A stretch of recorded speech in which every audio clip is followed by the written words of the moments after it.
Good morning, everybody. This is Donald Blomdahl, Hall of Fame veteran, sports cards and collectibles, with your next Hall of Fame Friday.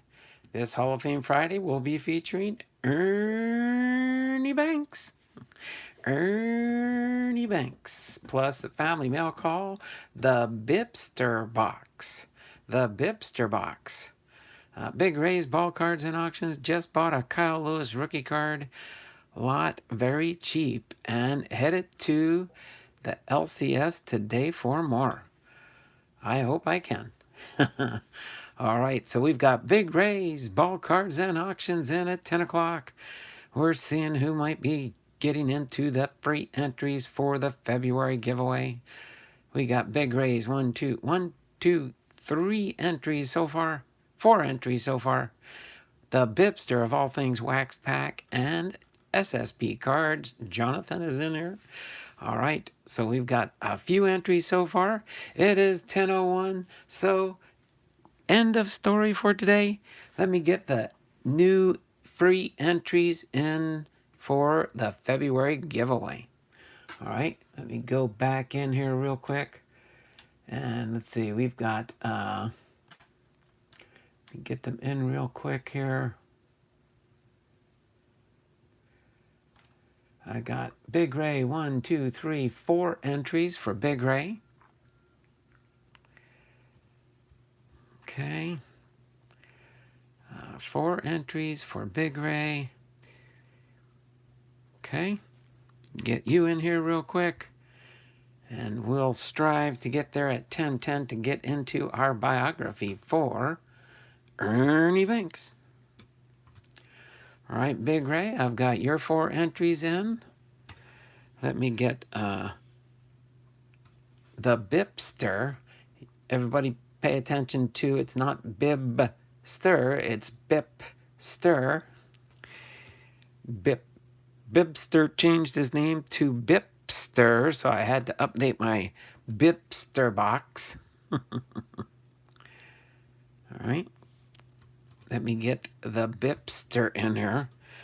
So now he'll have different entries in here for the Bipster of all things waxed pack and Bibster of all things wax packed. SSP cards. All right, and let me double check, make sure I got everybody. Yes, because then the Bipster came in at the end there after 10:01. 3 Bipster packs a day, please. Executive move. I saw your notification there, Bipster, and I did respond to that and say, let me read what I said real quick. Question. The Bipster is the Southeastern Operations Director, and your wish has been granted. Vice President Bipster. John Fishman's in the house. But of course, he chimed in a little bit early there. John, what did you do? Take off? Are you back now? St. Louis Cardinals fan is in the house. St. Louis Cardinals fan is in the house.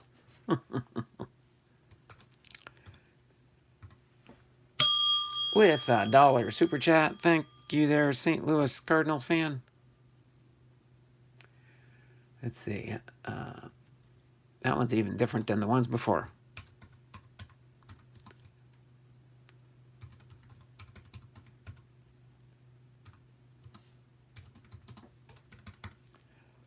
Oh. All right. We get this saved here so far.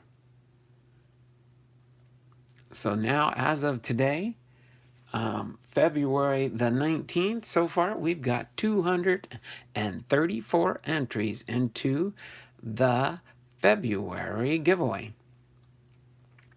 Hunter Busher is here. How you doing there, Hunter?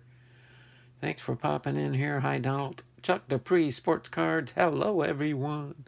We've got 7 people watching. 5 thumbs up, thummies up, thummies up, thummies up for me. All right, let me get this saved real quick. Let me get back to my stream here. Let me update the live stream. And as you can see, our Hall of Fame Friday, we are going to do Ernie Banks. I'm going to make one quick adjustment here. I forgot to move my cord out of the way here.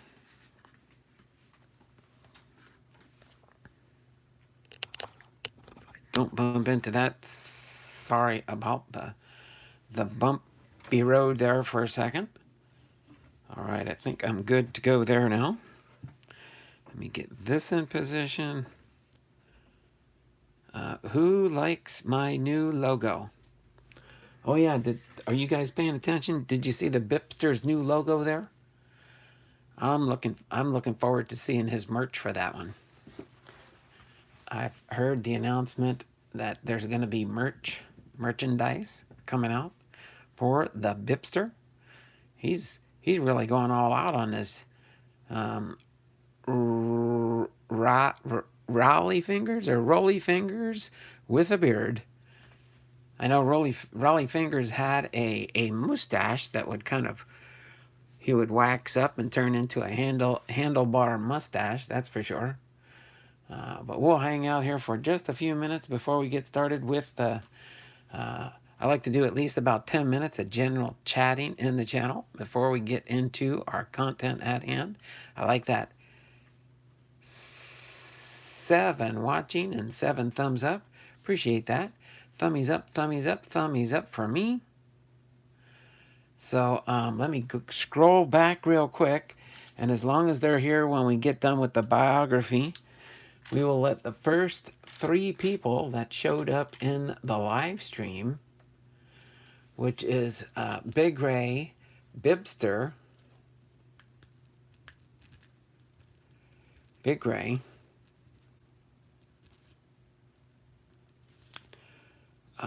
Bipster,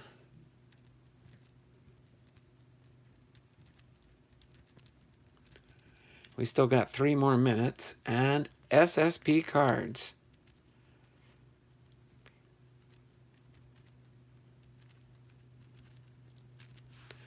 All right. So what I'd like for Big Ray and Bipster and SSP cards, and let's do it one at a time. Since Big Ray was in first, I need you to choose me a number between 1 and 48, Big Ray. I need a number between 1 and 48 from Big Ray. Big Ray's Ball Cards and Auctions. Need you to type in a number there, Big Ray, between 1 and 48.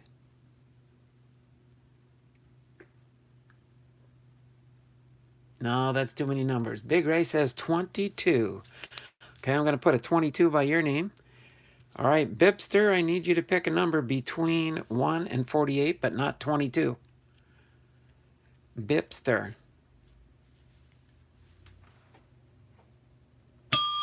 That's for the $1 super chat from Big Ray's Ball Cards and Auctions. The little hot dog. We're going to sit down and have some hot dogs at the ballpark today. 47. Okay, there, Bipster. 47. And then SSP, if you're still here, I need you to choose a number. I have a sneaky suspicion, maybe. 22 and 47 is chosen, but a number between 1 and 48. 1 and 48 for SSP, if you're still in there. If you're still hanging out with us in the background. He might have left. We only got 6 people watching now. And then if SSP is not here, we've got about a minute to go. We got to get this last number chosen. Let's see who was in here after SSP. Next in the live stream besides Bipster and Chuck Dupree. If you're still here, Chuck, choose a number between 1 and 48. 1 and 48.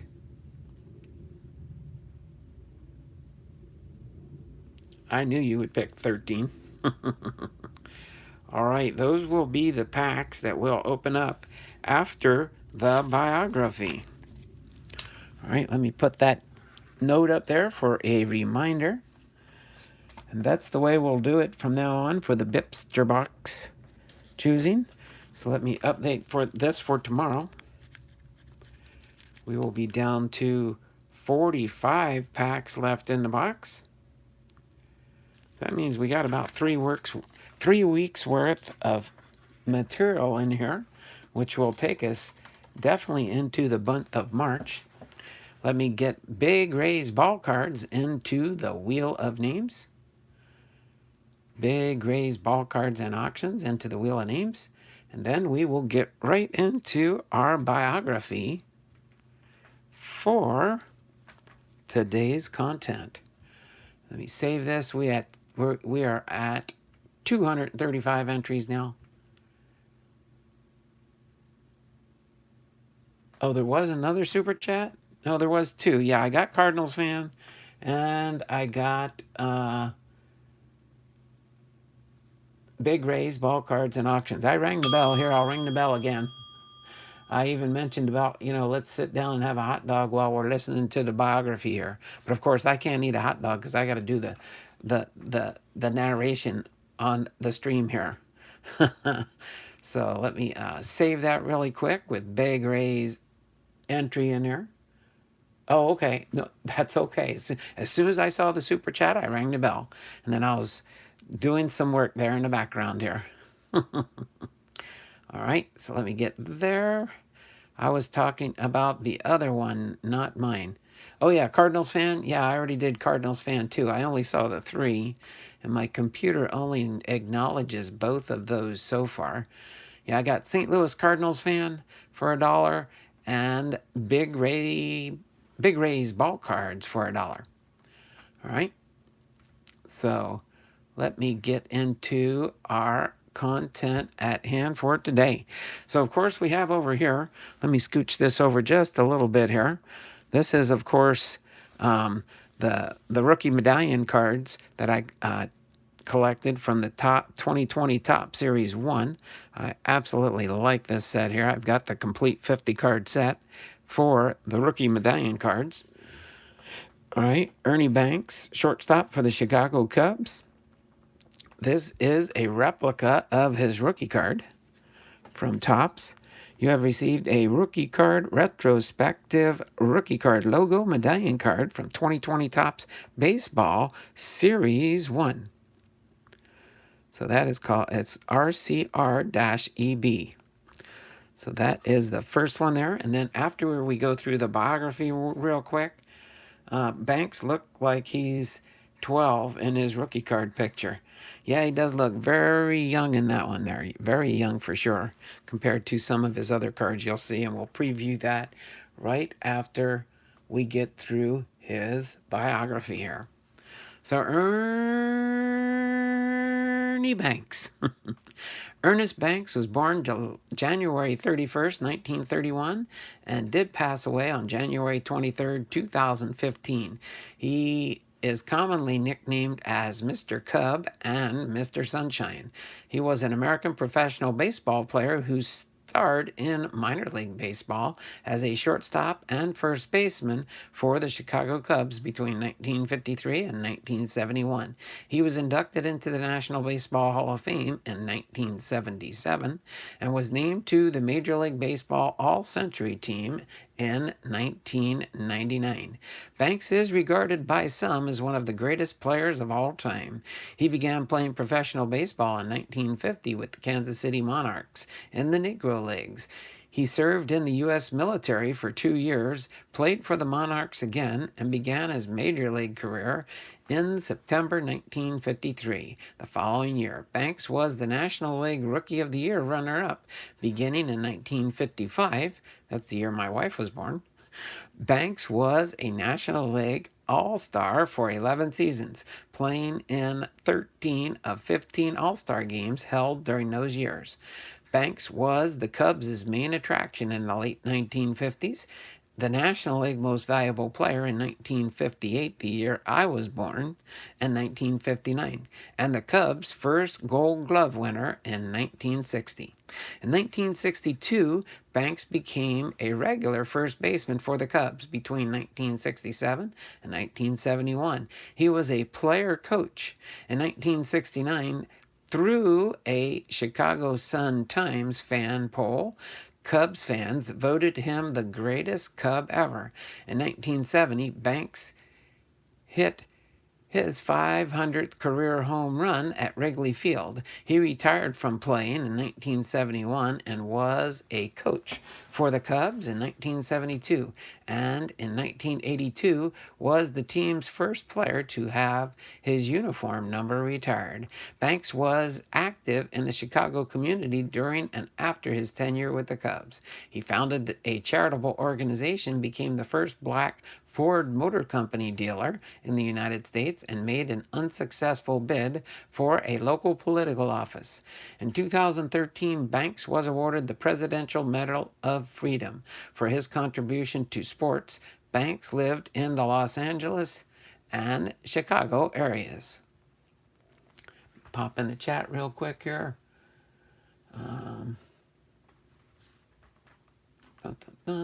Yeah. Bibby, I always pick 13 in memory of my wife. Yes. Okay. I was talking about the other one, not mine. Got that. He looks like 12. Big Ray's. Hi, Michael. Hey, Michael Heath. Michael Heath, Big Ray, and Chuck in the house. Hunter Buscher says, I used to have a reprint of Ernie Banks' rookie card from 1994 Topps Archives. That is cool. All right, let me go back. And just as a shameless plug, I put into the pinned comment above, my next sale/auction will be on the 27th of February, next Saturday at 9 a.m. Pacific Standard Time. General chatting and rules will be discussed during that time. And the sale/auction will start promptly at 9:30 a.m. Pacific Standard Time. So hopefully whoever can make it to my sale. Remember, just so it doesn't become overbearing as far as some of these people that do their sales once or twice or 3 times a week. I mean, people can only spend so much in one time in one place. So that's why I like to just spread mine out and do it once a month. Down the road, I might intermix and maybe do, for those that might do gourmet breaks, I might do, I do have some other sports, but I will list those up when I start doing those. But I will have, we'll do something similar with like a packs with friends, possibly, on a Saturday stream in lieu of when I do my sales.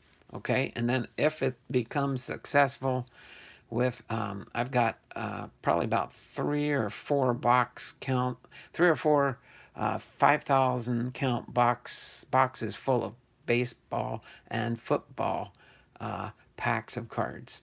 So we will be doing that down the road, maybe March, April timeframe. Okay, for new content on the channel. I'm off 2 out of the 3 next Saturdays, and your sale is the one I'm working. Oh my word. I am so sorry, Chuck. I don't know what to say on that.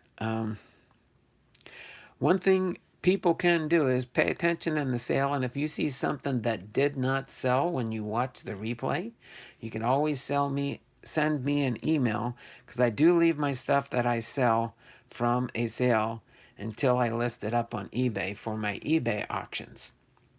And for those that don't know, let me throw this out there also. I do my eBay auctions. I do 3 rounds of 25. I do list up 25 on Friday, 25 on Saturday, 25 on Sunday, so that then the following weekend, all my online auctions end. But the ones that don't get bid on will stay on eBay until sold. So they will still remain on eBay, and eBay will automatically relist my unsold auctions in case you miss out on anything like that, okay? I'm off tomorrow and March 5th. Laugh out loud. So do you kind of like work every other Saturday? Is that what it is there, Chuck? I am so sorry. But that's just, I'm sorry it has to kind of work with my schedule a little bit for now. I might change things up a little bit later down the road. My wife retires after the end of next week. So tomorrow will be her next to last Saturday, and next Saturday for my sale this month, that is her last work day because she's retired starting March 1st. So without further ado, let me do a refresh here. I got my shameless commercials out of the way there real quick. So now on to Ernie Banks's early life. Let me get a sip of water real quick since we did go into some info there.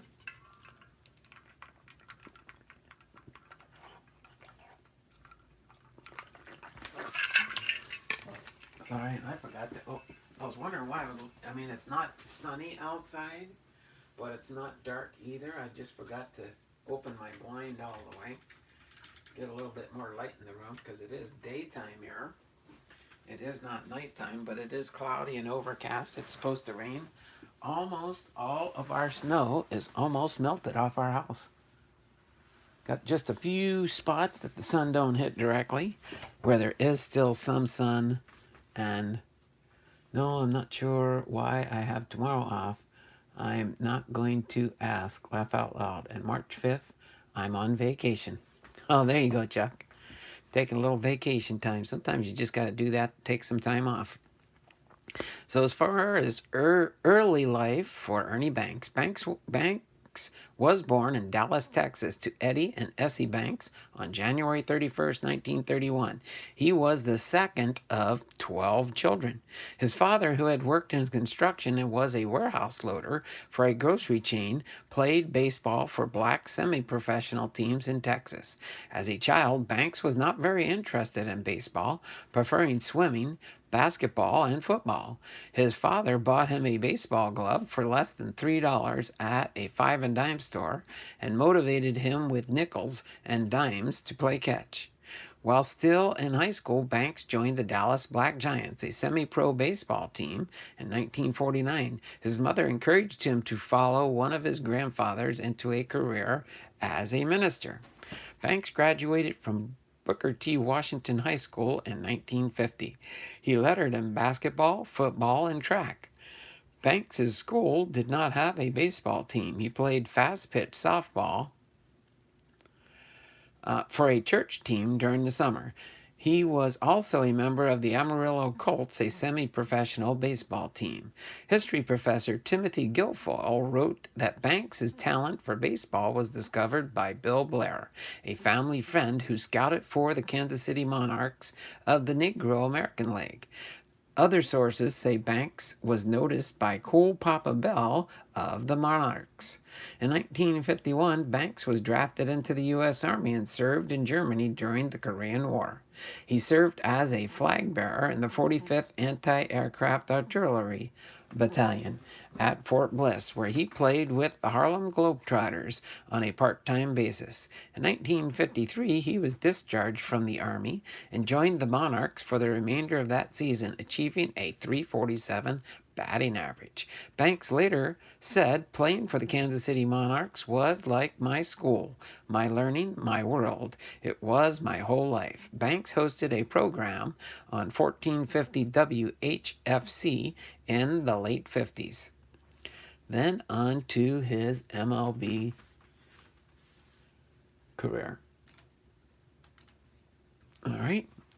His early career, Banks signed with the Chicago Cubs in late 1953, making his major league debut on September 17th at the age of 22 and playing in 10 games at Wrigley Field. He was the Cubs' first black player.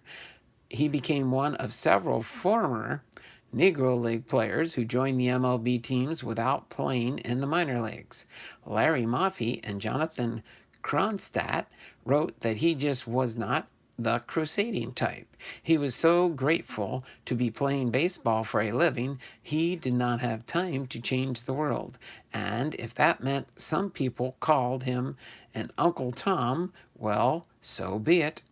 During his first game for the Cubs, Banks received a visit from Jackie Robinson that influenced his quiet presence in baseball. Robinson told Banks, "Ernie, I'm glad to see you're up here. So now just listen and learn. For years, I didn't talk and learned a lot about people." Later, when Banks felt like becoming more vocal, he discussed the issue with teammate Billy Williams, who advised him to remain quiet. Sorry.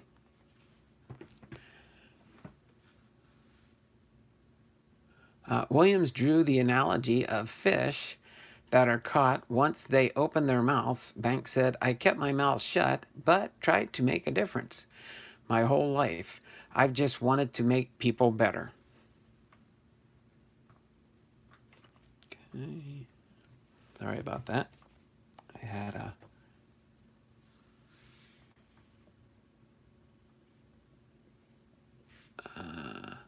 little bit of a burp there. Let me get it. The Bipster of all things wax packed. I'm back. Bibby Breakdown just posted a 1988 Max Myrtle Beach Charlotte race set and Dale Earnhardt 20 tribute, which after Donald's stream, it's awesome. Thanks, Bipster. I have that Max set, Bibby. It's the only one I want to keep. That's cool. I do like other channels that do like more than just the baseball hobby. I do make appearances sometimes just to say hi to some of the people that are subscribed to me. In 1954, Banks' double play partner during his official rookie season was Gene Baker, the Cubs' second black player. Banks and Baker roomed together on road trips and became the first all-black double play combination in Major League history. When Steve Bilko played first base, Cubs announcer Bert Wilson referred to the Banks-Baker-Bilko double play combination as the bingo to bango to Bilko. Banks hit 19 home runs and finished second to Wally Moon in Rookie of the Year voting. Banks participated in a trend toward lighter baseball bats after he accidentally picked up a teammate's bat and liked that it was easy to generate bat speed. In 1955, Banks hit 44 home runs, had 117 RBIs, and batted .295. He played and was the starting NL shortstop in his first of 13 All-Star games that season. His home run total was a single-season record among shortstops. He also set a 30-year record of 5 single-season Grand Slam home runs. Banks finished third in 1955 in the league's most valuable player voting, behind Roy Campanella and Duke Snider. The Cubs finished with a 72 and 81 win-loss record, winning 29 of 77 road trips. In 1956, Banks missed 18 games due to a hand infection, breaking his run of 424 consecutive games played. He finished the season with 28 home runs, 85 RBIs, and a .297 batting average. He made the All-Star selection as a reserve player but did not play in the game. In 1957, Banks finished the season with 43 home runs, 102 RBIs, and a .285 batting average. In 1958 and 1959, Banks became the first National League player to be awarded back-to-back MVP awards, leading the league in RBI in both seasons with 129 and 143 respectively. Banks hit a Major League leading 47 home runs in 1958, while batting .313, third best in the National League. The following year, he hit .304 with 45 home runs. In 1959, the Cubs came the closest to winning a winning season since Banks' arrival, finishing with a 74 and 80 record. Banks had a small role in an unusual play on June 30th, 1959, when the St. Louis Cardinals played the Cubs at Wrigley Field. Stan Musial was at the plate facing Bob Anderson with a count of 3-1. Anderson's next pitch was errant, and the ball evaded catcher Sammy Taylor and rolled all the way to the backstop. Umpire Vince Del More called ball 4, but Anderson and Taylor contended that Musial foul-tipped the ball. Because the ball was still in play and Dillmore was embroiled in an argument with Anderson and Taylor, Musial tried to run for second base. Seeing that Musial was running to second, the third baseman Alvin Dark ran to the backstop to retrieve the ball. The ball wound up in the hands of field announcer Pat Pieper, but Dark ended up getting it back anyway. Absent-mindedly, however, Dillmore pulled out a new baseball and gave it to Taylor. Then Anderson noticed that Musial was trying for second. He took the new ball from Sammy Taylor and threw it towards Tony Taylor, covered second base, and the ball went over Taylor's head into the outfield. At the time that Anderson threw the new ball towards second baseman Taylor, Dark threw the original ball to shortstop Ernie Banks.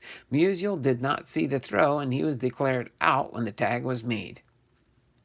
In 1960, Banks hit a Major League and National League leading 41 home runs, had 171 RBIs, and led the National League in games played for the sixth time in 7 years. He was also the first Cubs player to receive an annual National League Gold Glove Award. For shortstop, on the eve of the 1960 World Series, Joe Reicher, a writer for the Associated Press, reported that the Milwaukee Braves were prepared to pay cash and trade pitchers Joey Ray, Carlton Willie, and Don Knotbart, and outfielder Billy Bruton, shortstop Johnny Logan, and first baseman Frank Torre in exchange for Banks from the Cubs. Pop in the chat here.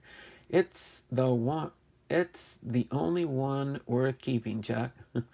Ernie Banks, Mr. Cub, sold one of his rookies for $300 back in 1996. It would have graded a PS1 or 2, but it was cool to look at. That's cool there, Bipster. All right. Then his move to first base. In 1961, Banks experienced problems with a knee injury he had acquired while in the Army. After 717 consecutive games, he removed himself from the Cubs lineup for at least 4 games, ending his pursuit of the record for playing in the most consecutive National League games, 895 games set by Stan Musial. In May, the Cubs announced that Jerry Kindle would replace Banks at shortstop and that Banks would move to left field. Banks later said, "Only a duck out of water could have shared my loneliness in left field." Banks credited center fielder Richie Ashburn with helping him learn to play left field. In 23 games, Banks committed only 1 error, and in June he was moved to first base, learning that position from former first baseman and Cubs coach Charlie Grimm. He was not selected to be an All-Star for the first of 2 All-Star games that season since 1959, when the MLB started having 2 All-Star games per season through 1962. But he was elected as a reserve player, and Banks was a pinch hitter in the second All-Star game. The Cubs began playing under the College of Coaches in 1961, a system in which decisions were made by a group of 12 coaches rather than by one manager. By the 1962 season, Banks hoped to return to shortstop, but the College of Coaches had determined that he would remain at first base indefinitely. In May of 1962, Banks was hit in the head by a fastball from former Cubs pitcher Mo Drabowski. He was taken off the field unconscious. He sustained a concussion, spent 2 nights in a hospital, and sat out a Monday game and hit 3 home runs and a double on Tuesday. In May of 1963, Banks set a single-game record of 22 putouts by a first baseman. However, he cut mumps that year and finished the season with 18 home runs, 64 RBIs, and a 227 batting average. Despite Banks' struggles that season, the Cubs had their first winning record since the 1940s. Banks, following his doctor's orders, avoided his usual off-season participation in handball and basketball. He began the 1964 season weighing 7 pounds more than the previous year. In February, Cubs second baseman Ken Hubbs was killed in an airplane crash. Banks finished the season with 23 home runs, 95 RBIs, and a 264 batting average. The Cubs finished in 8th place in 1964, losing over $315,000. In 1965, Banks hit 28 home runs, 107 RBIs, 265 batting average, and played and started at first base in the All-Star game. On September 2nd, he hit his 400th home run. The Cubs finished the season with a baseball operations deficit of $1.2 million, though this was largely offset by television and radio revenue and the rental of Wrigley Field to the Chicago Bears football team. The Cubs hired Leo DeRocha as manager in 1966, hoping he could inspire renewed interest in the team's fan base. Banks hit only 15 home runs. The Cubs finished the 1966 season in last place with a 59 and 103 win-loss record, the worst season of DeRocha's career. From the time DeRocha arrived in Chicago, he was frustrated at his ability to trade or bench the aging Banks. In DeRocha's autobiography, he says, "Banks was a great player in his time. Unfortunately, his time wasn't my time. Even more unfortunately, there was not a thing I could do about it. He couldn't run. He couldn't field. Toward the end, he couldn't even hit. There are some players who instinctively do the right thing on the base paths. Ernie had an unfailing instinct for doing the wrong thing, but I had to play him. Had to play the man, or there would have been a revolution in the street." Banks said of DeRocha, "I wish there had been someone around like him earlier in my career. He made me go for little extra needed to win." DeRocha served as Cubs manager until mid-1972, the season after Banks retired. In his memoir, Mr. Cub, published around the time that Banks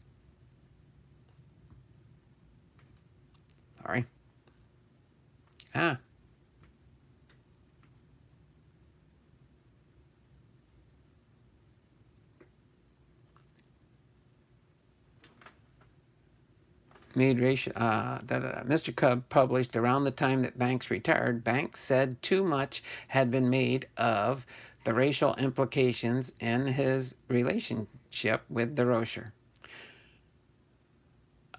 My philosophy about race relations is that I'm the man and I'll set my own patterns in life. I don't rely on anyone else's opinions. I look at a man as a human being. I don't care about his color. Some people feel that because you are black, you'll never be treated fairly, and you should voice your opinions. Be militant about them. Don't feel this way. You can't convince a fool against his will. If a man doesn't like me because I'm black, that's fine. I'll just go elsewhere. But I'm not going to let him change my life. The Cubs appointed Banks as a player coach in the 1967 season. Banks competed with John Bocabella for starting position at first base. Shortly after DeRocha named Banks the outright starter at first base, Banks hit 23 home runs and drove in 95 runs and went to the All-Star game that year. After the 1967 season, an article in Ebony said Banks was not thought to have made more than $65,000, an equivalent today of about $498,398 today. In any season, he had received a pay increase from $33,000 to $50,000 between his MVP seasons in 1958 and 1959. But Ebony had several MLB players that were making $100,000 at the time. Let me pop up here in the chat.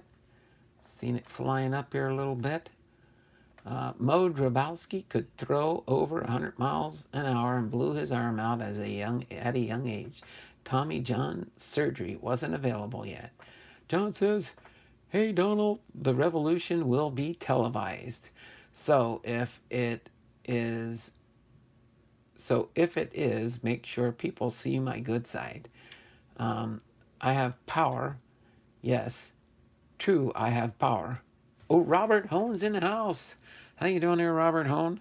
Thanks for popping in here. Didn't see you sneak in for the last 4 days. Robert, I hope you are well. Be safe. Hi, Bipster.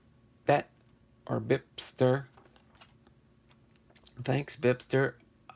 Hot chow last night. Best pizza I ever ate. Robert. Senor Robert had pizza for dinner last night. All right. Then we've got his final seasons. Banks won the Lou Gehrig Memorial Award in 1968 as an honor recognizing playing ability and personal character. The 37-year-old Banks hit 32 home runs, had 83 RBIs, and finished that season with a .246 batting average. In 1969, he came the closest to helping the Cubs win the National League pennant.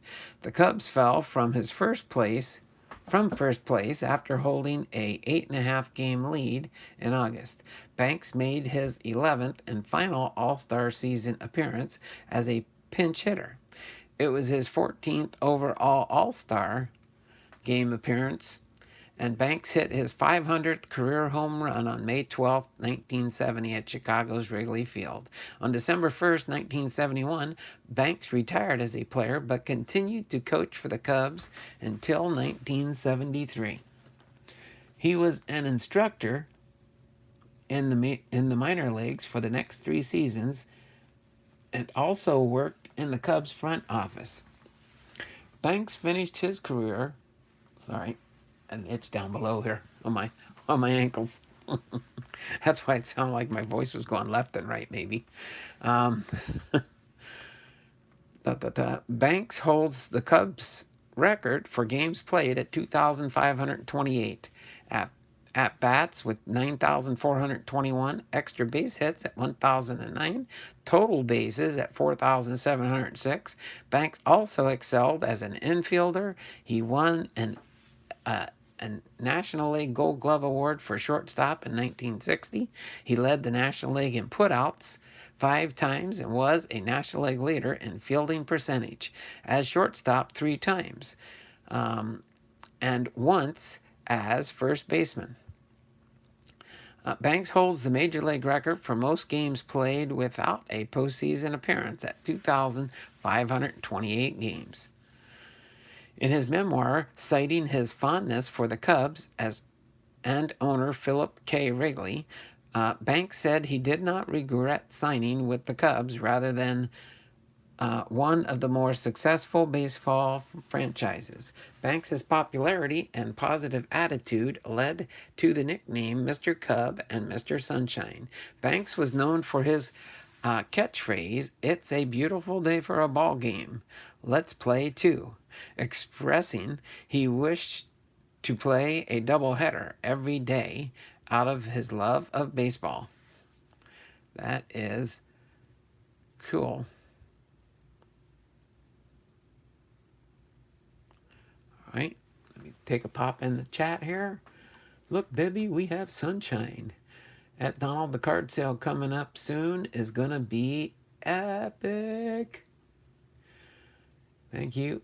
Bell, ringing that bell there. Ringing that bell. All right. Yes, I know, Michael. It's bright outside. Not too bright here. Maybe down your neck of the woods. And windy.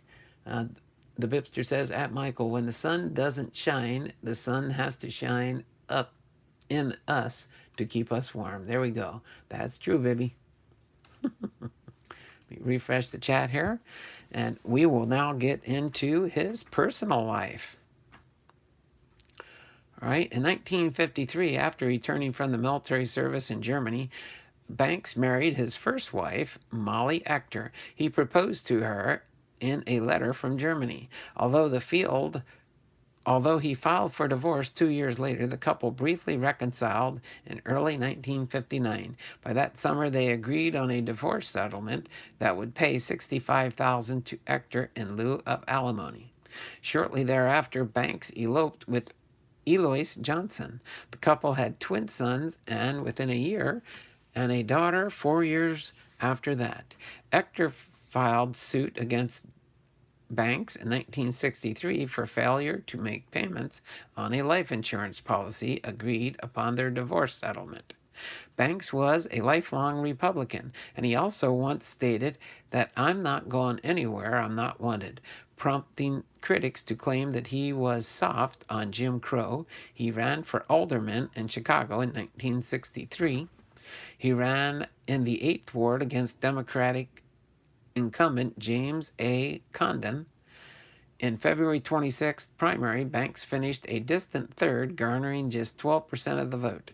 Condon won re-election with 55%. Gerald Gibbons drew 25%. He later said, "People knew me only as a baseball player. They didn't think I qualified as a government official, and no matter what I did, I couldn't change my image. What I learned was it was going to be hard for me to disengage myself from baseball life, and I would have to compensate it for playing after my playing days were over." Banks endorsed George W. Bush for president in 2004. In 1966, Banks worked for Seaway National Bank in the off-season and enrolled in a banking correspondence course. He bought into several business ventures, including a gas station, during his playing career. Though he had been paid modestly in compensation to other baseball stars, Banks had taken the advice of Wrigley and invested much of his earnings. He later spent time working for an insurance company and for New World Van Lines. Banks began building assets that would be worth an estimated $4 million by the time he was 55 years old. Banks and Bob Nelson became the first black owners of a U.S. Ford Motor Company dealership in 1967. Ernie Banks Ford on Chicago's South Side. Nelson had been the first non-white commissioned officer in the United States Army Air Forces during World War II. He operated an important car dealership before the venture with Banks. Banks was appointed to the board of directors of the Chicago Transit Authority in 1969. On a trip to Europe, Banks visited the Pope, who presented him with a medal that became a proud possession. Banks was divorced from Eloise in 1981. She received several valuable items from his playing career as part of their divorce settlement, including his 500th home run ball. She sold the items not long after the divorce. He remarried in 1984. In 1993, his third wife, Marjorie, was part of a group that met with MLB executives to discuss race relations in baseball after allegations of racial slurs against Cincinnati Reds owner Marge Schott. Banks married Liz Elzy in 1997, and Hank Aaron served as his best man. In late 2008, Banks and Elzy adopted their infant daughter. Banks' nephew, Bob Johnson, was a major league catcher and first baseman for the Texas Rangers between 1981 and 1983. His great-nephew, A.C. Law, is a professional basketball player who attended Texas A&M University before playing the National Basketball Association. Almost ready to close things up here. Bipster's thumbs up. Thummies up, thummies up, thummies up for me. At Michael, like the new logo, t-shirts coming soon, and breaker mats. It's Raleigh Fingers logo. I'm growing the beard and handlebar mustache for 2021. Michael Heath, like the new logo.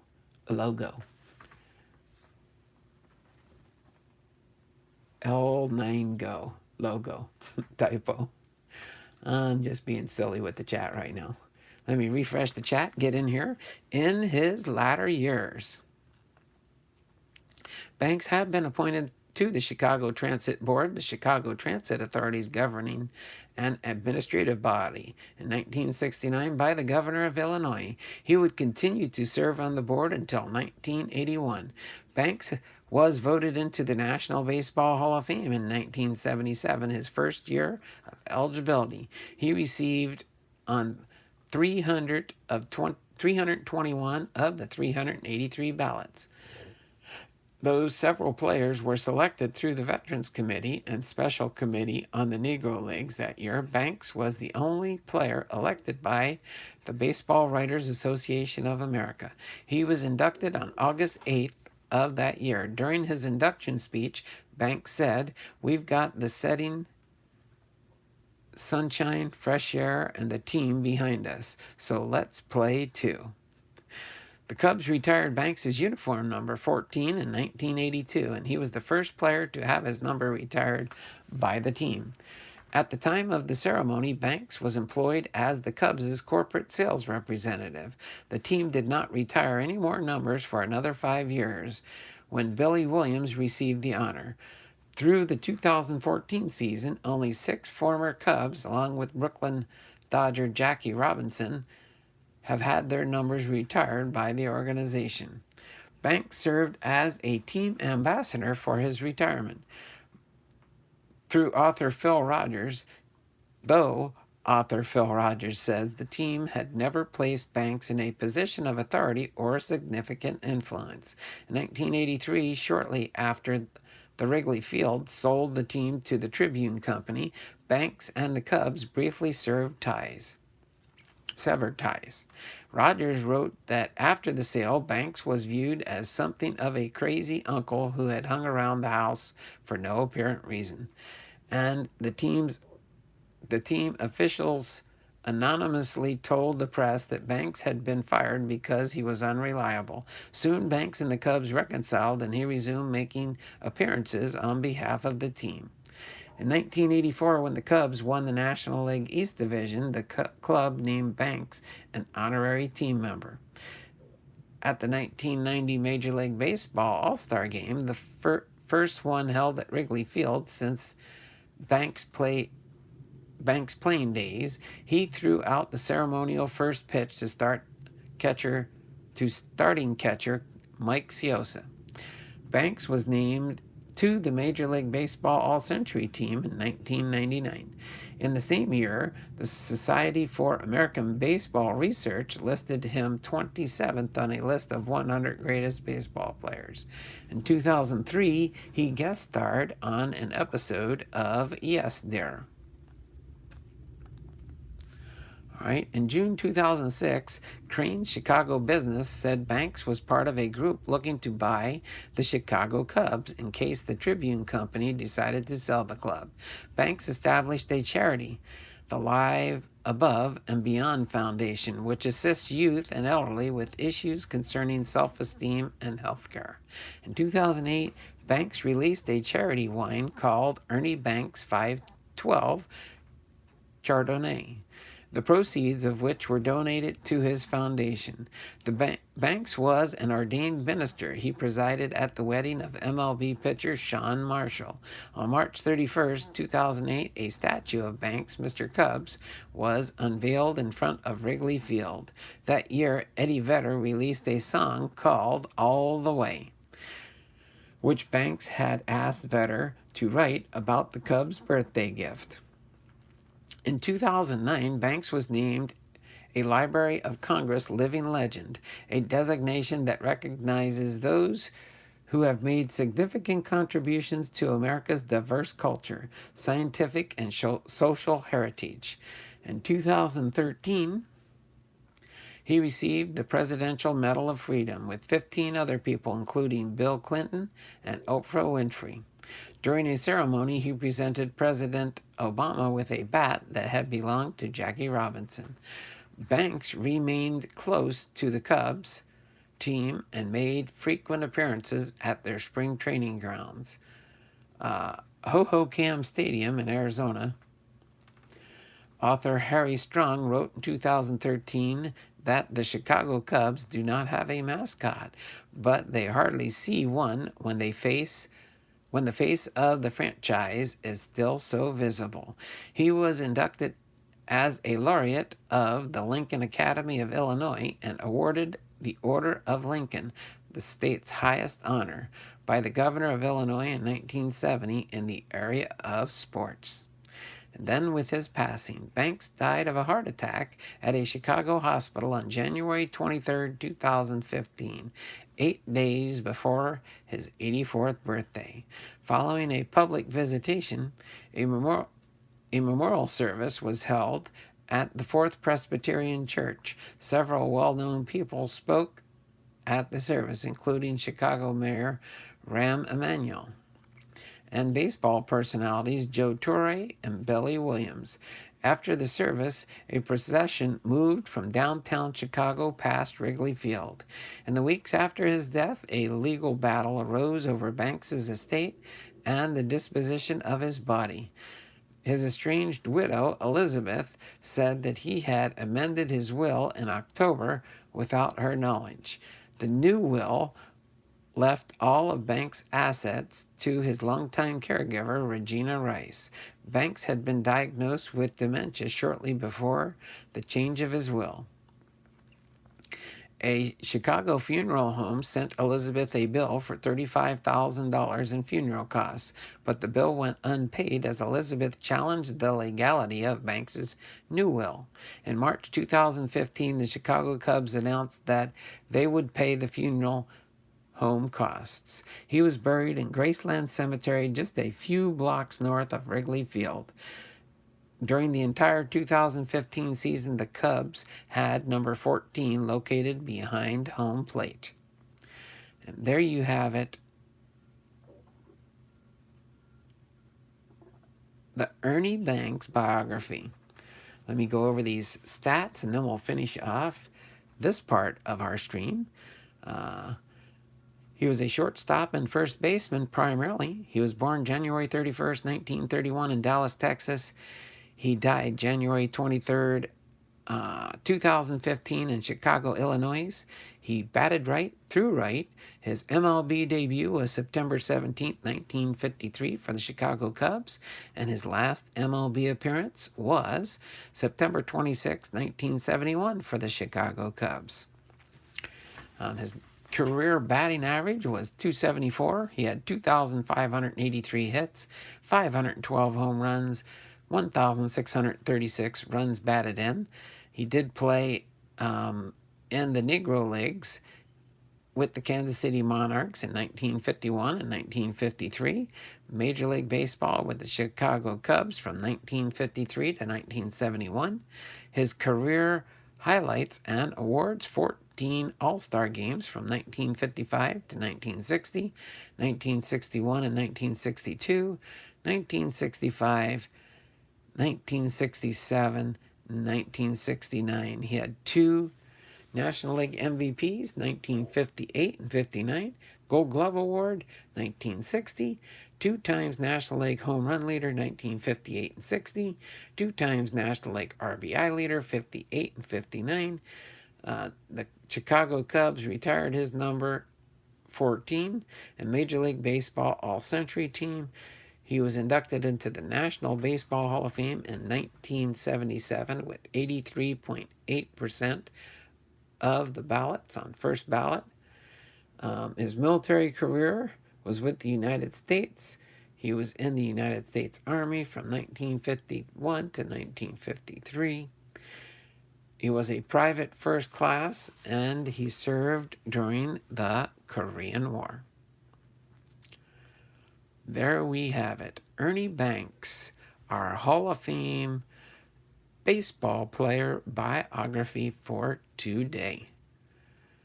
So let me get back into the stream here. Let me refresh that chat.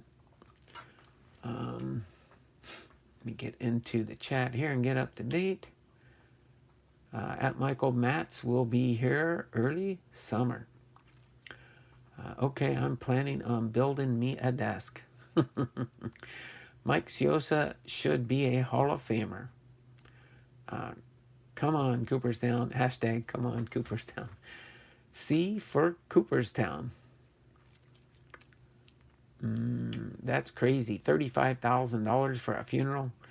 Well, I think it was a pretty large funeral that took place there. My dad's was $11,000 for a funeral. My uncle was, I think it was $7,500. All right, let me move back. So let's go through first real quick before we get into the Bipster box. We're going to go through Ernie Banks's baseball cards here that I have in my Hall of Fame collection. Of course, we do have this one.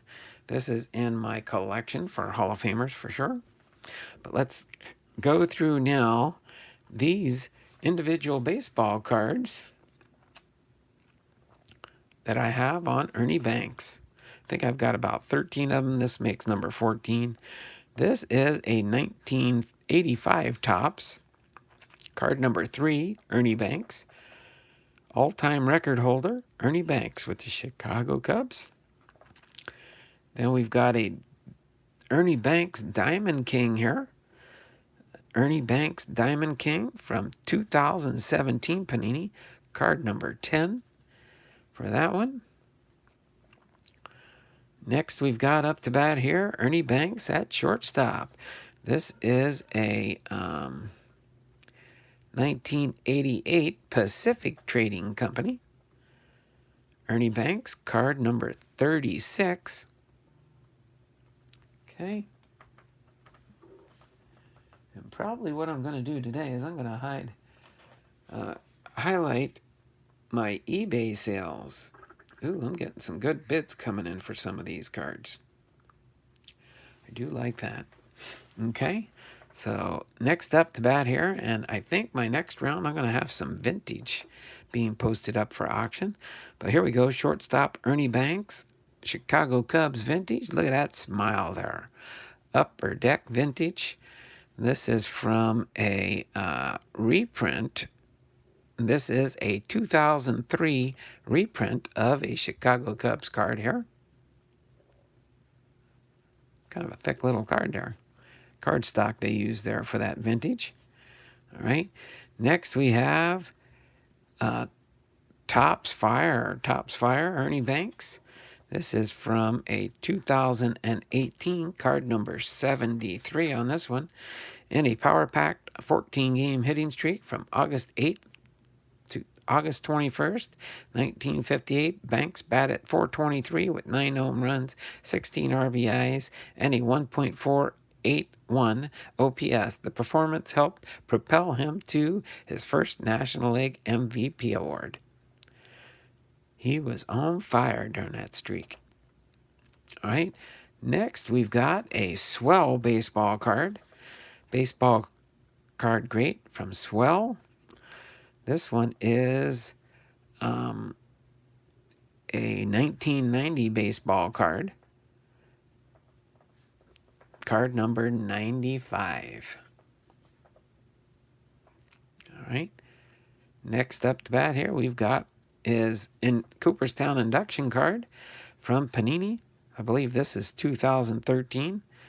Cooperstown Ernie Bank 1977, and this is a 2012. Panini made 2 sets in 2012 and 2013. They call them their Cooperstown sets, and this is card number 115. You can see it on the top there, card number 115. The card numbers go up sequentially, and that's how I sort my cards to double check for duplicates and or variations of a card. Okay, here we go. Old Judge Ernie Banks, 2005 Origins Baseball for Upper Deck. This is a 2005 Origins Baseball, card number 118. Card number 118. All right, next up the bat here, we've got a Gypsy Queen Mini here. A Gypsy Queen Mini for Ernie Banks with the Cubs. I think this is 2013. 2013 mini card. Cooperstown collection. Ernie Banks. That is card number 200. Almost forgot to give you the card number there. As you can see, we're rolling up. So that's a mini there. Next up to bat here, we've got a Ernie Banks Donruss Champions from 2005. 2005 Donruss. Okay. Put that one in there. Oh, what was the number on that one? 255 is the card number on that one. Next up to bat is a 1966 Topps Heritage Flashback Banks Plates 5 in Cubs Rob. This is a 2015 Topps Heritage Flashback. This is card number BF1. You can see it there. BF1. Next up to bat is another baseball flashback. Topps Heritage subset. Ernie Spurs 8-run eruption. This is from a 2013, and this is BFEB. Ernie Spurs an 8-run eruption. Okay. Again, card number BFEB. Next up the bat here, and the last one in my Ernie Banks collection, is a highlight card. Ernie Banks hits 100th career home run on June 9th, 1957. Highlight of the year. And this is a 2015 Topps subset H-10. You can see the H-10 up there. So that is our awesome Ernie Banks collection there. I'm going to set these off to the side for now until the end, and then we'll kind of highlight them again. We set these off to the side, and now I've got to pick out our part 2 of our stream today. Our part 2 of our stream, we're going to pick out of the Bipster box here. We're going to pick out of the Bipster box. All right. Oh, that's for my next round. These are the ones we're going to do real quick here. And I will pick out. We won't necessarily do them in the order, but let's see. Let me get these up here out of the way. Move the box a little bit closer. I'll probably pan up a little bit. Let me take off the lid on the box here. Okay. And let's see. We had, scooch this over. Big Ray chose pack number 22. Bipster picked pack number 47. And SSP Cards picked pack picked pack number 13. Okay. SSP, or no, it wasn't SSP, it was Chuck. It was Chuck Dupree, that's right. SSP did not respond. He must have jumped in and jumped out. But this was actually, Chuck chose this.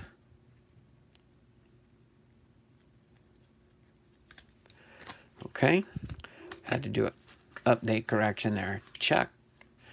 Box 6 ships Wednesday. Oh, next Wednesday you're going to ship out my next box? Oh my. That means we might get it before the end of the month. Or maybe we'll get it after. Maybe we'll get it early March. Like on the 1st of March. Box ships Wednesday. Okay, so I've got these all in here in order. Since our ops switched things up a little bit, we're going to just count this way and this way. So these are going to be pack number 1 through 48. Okay, so I'm going to pick out 13, 22, and 47. Okay, so we got 1, 2, 3, 4, 5, 6, 7, 8, 9, 10, 11, 12. So this one's pack number 13. That's pack number 13.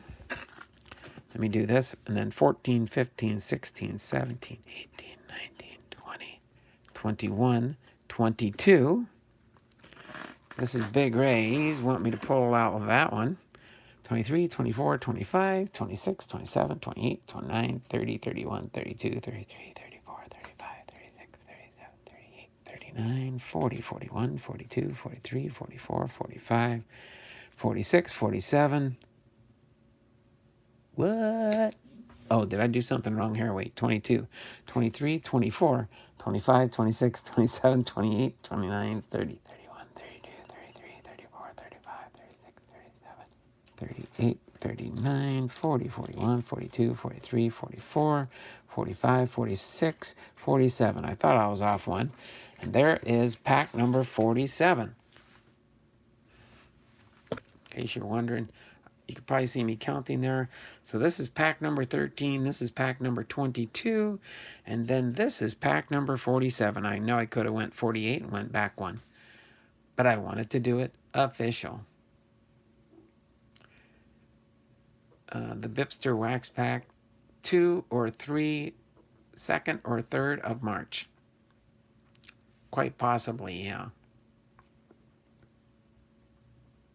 Oh, is that when you're going to ship it? Box 6 ships Wednesday. Okay. So we're going to do, let me scooch this back a little bit for now because I'm going to take that out of the way. So this will be pack number 13. This will be pack number 20. Oh, look at that. Oh, my word, how'd that end up? That was a pretty interesting. And then this one's pack number 48. Or 47, I mean. So let me scooch these over a little bit. Let me just, that way our lower row will get lower. I think I can fit one more in here for now.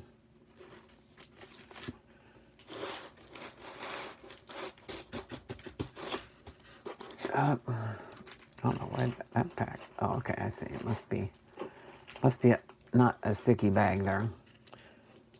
You think some of them look thicker. That's because some of them cards are thicker and some of them cards are thinner. Neat. Okay, so there we go. So this is kind of unique here.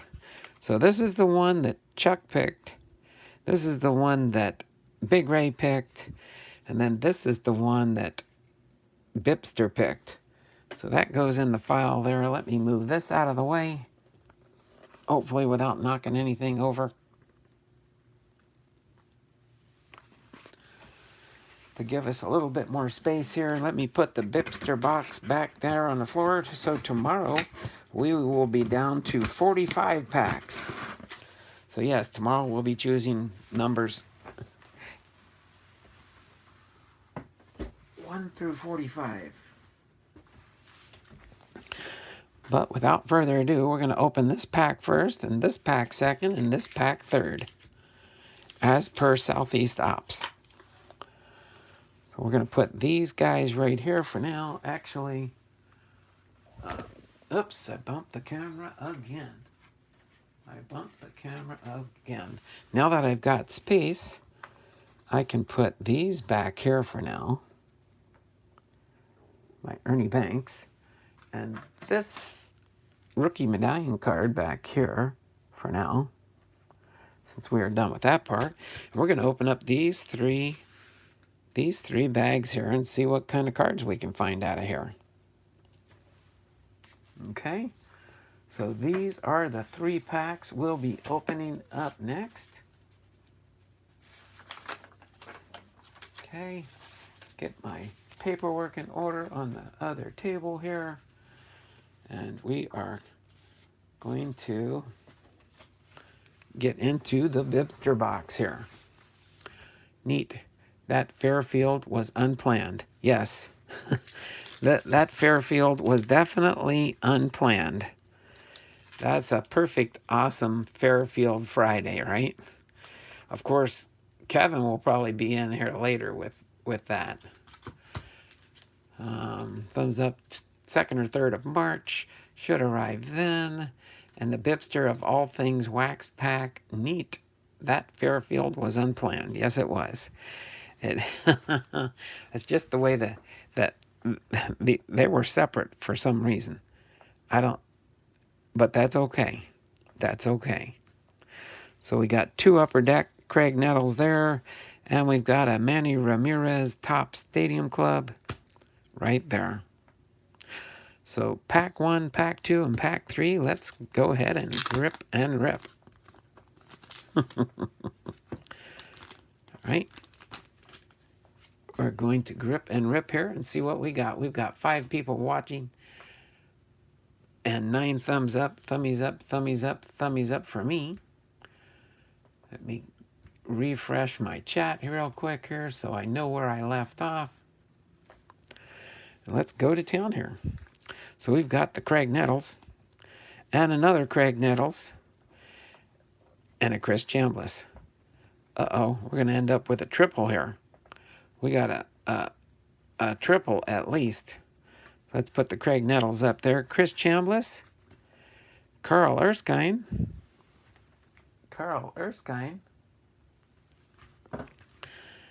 Gabby Harnett, I mean, Harry Hooper, Hall of Famer. Put the Hall of Famers over here today. Carl Furillo, Pee Wee Reese, Hall of Famer. Jim Bottomley, oops. Gotta stay on. Oh, now I knocked both of them down. Pee Wee Reese, and then Jim Bottomley, Hall of Famer. George Kelly,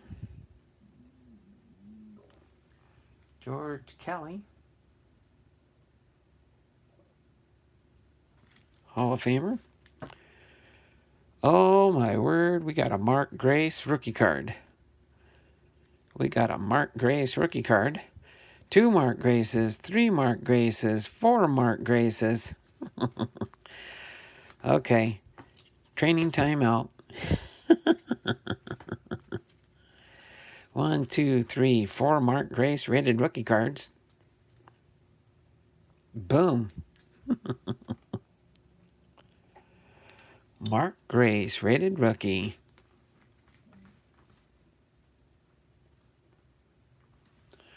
All right, next we've got Roy Sievers.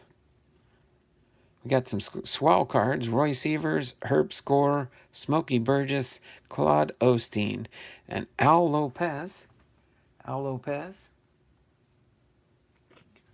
Inducted into the Hall of Fame in 1977.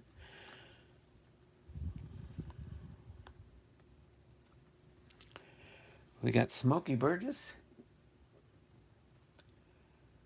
Claude Osteen, Roy Sievers, and Herb Score. Awesome.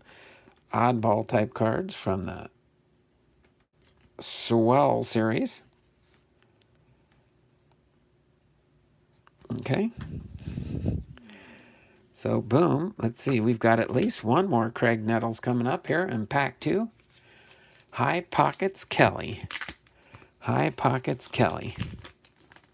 Okay. So let's see what we've got in pack number 2 here. All right. We got at least 1 Craig Nettles there. Oh, different ones now. Craig Nettles.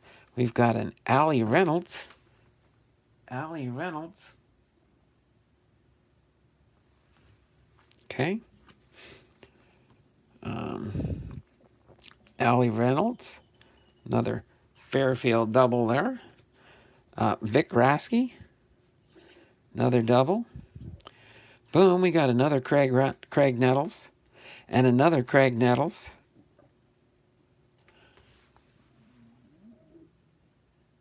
And we've got a Hank Bauer. Hank Bauer. Ooh, we got some, are these some 2019s? Yes. Got some more 2019 Topps Gallery. See which ones I need for my 2019 Topps Gallery set that I'm trying to work on. David Peralta. Miles Straw, rookie card. George Springer. George Springer. Is that Jalen? Jalen Beeks, rookie card for the Rays. Jonathan Villar. So there we go. These will go into my, set these right here, my 2019 Topps Gallery. See if I can complete that set. A Raleigh Fingers Upper Deck. A Raleigh Fingers Upper Deck. That's a Hall of Famer for sure. Raleigh Fingers. Donald Blomdahl for Postmaster General. I don't know about that. I'm ready to be retired. But somebody else can see if they can straighten out the post office. Ted Kulazewski? My word. What a name. All right. Then we got Clint Zavaras. These are just, I think he wanted to test me on the last names on this one. Clint Zavaras. Clint Zavaras. Who on earth is, other than he's a Seattle Mariner. That's what he tricked me on. Clint Zavaras for the Seattle Mariners. And Idelmaro Vargas. Idelmaro Vargas?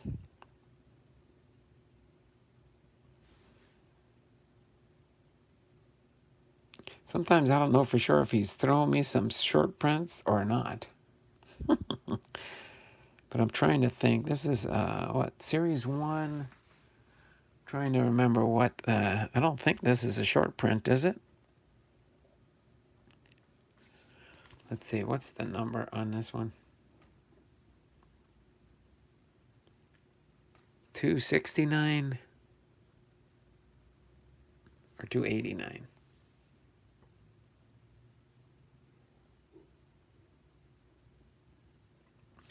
That's 69, 89. Hold on a second. Let me get that.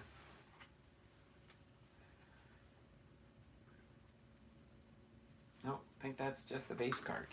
Just the base card, I'm pretty sure. But that'll go into my 2021 Series 1 cards.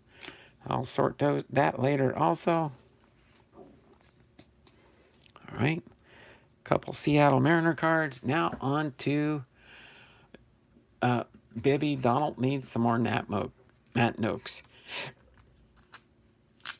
I don't know about the Matt Noakes there, John. But I will find a home for him one of these days. Not mentioning any names. But I'll find a home for him one of these days. Manny Ramirez for a Top Stadium Club. Manny Ramirez. Okay. By the way, I do have the Candyman back here. John Candelaria is waiting in the archives for his brothers and sisters to show up. Hint, hint. He's patiently waiting there. All right. But Manny Ramirez. All right. Justin Verlander.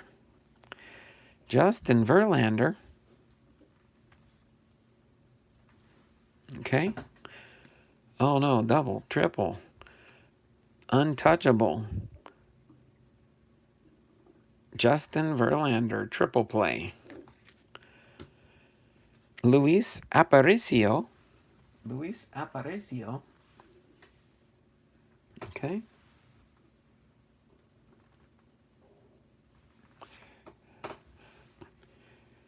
Then we've got a Joe Morgan. A Joe Morgan here. Hall of Famer. Joe Morgan, he's been playing for quite a while there. We got 1, 2, 3, 4, 5 Joe Morgans there.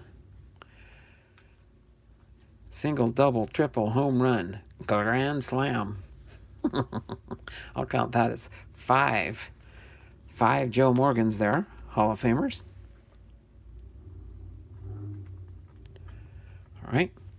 Bob Gibson. Bob Gibson. Upper Deck Bob Gibson. All right. Next we've got Brooks Robinson here. Brooks Robinson. Hall of Famer. Catfish Hunter. Hall of Famer.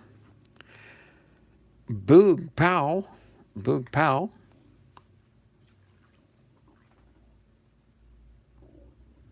Okay. Boog Powell. And then we got Bobby Thompson. Bobby Thompson. Chris Bryant. Chris Bryant. Justin Verlander. Ted Loynes. Ted Loynes, Hall of Famer. Lou Gehrig, Hall of Famer. That's for sure. And Moose Gauron. Moose Gauron.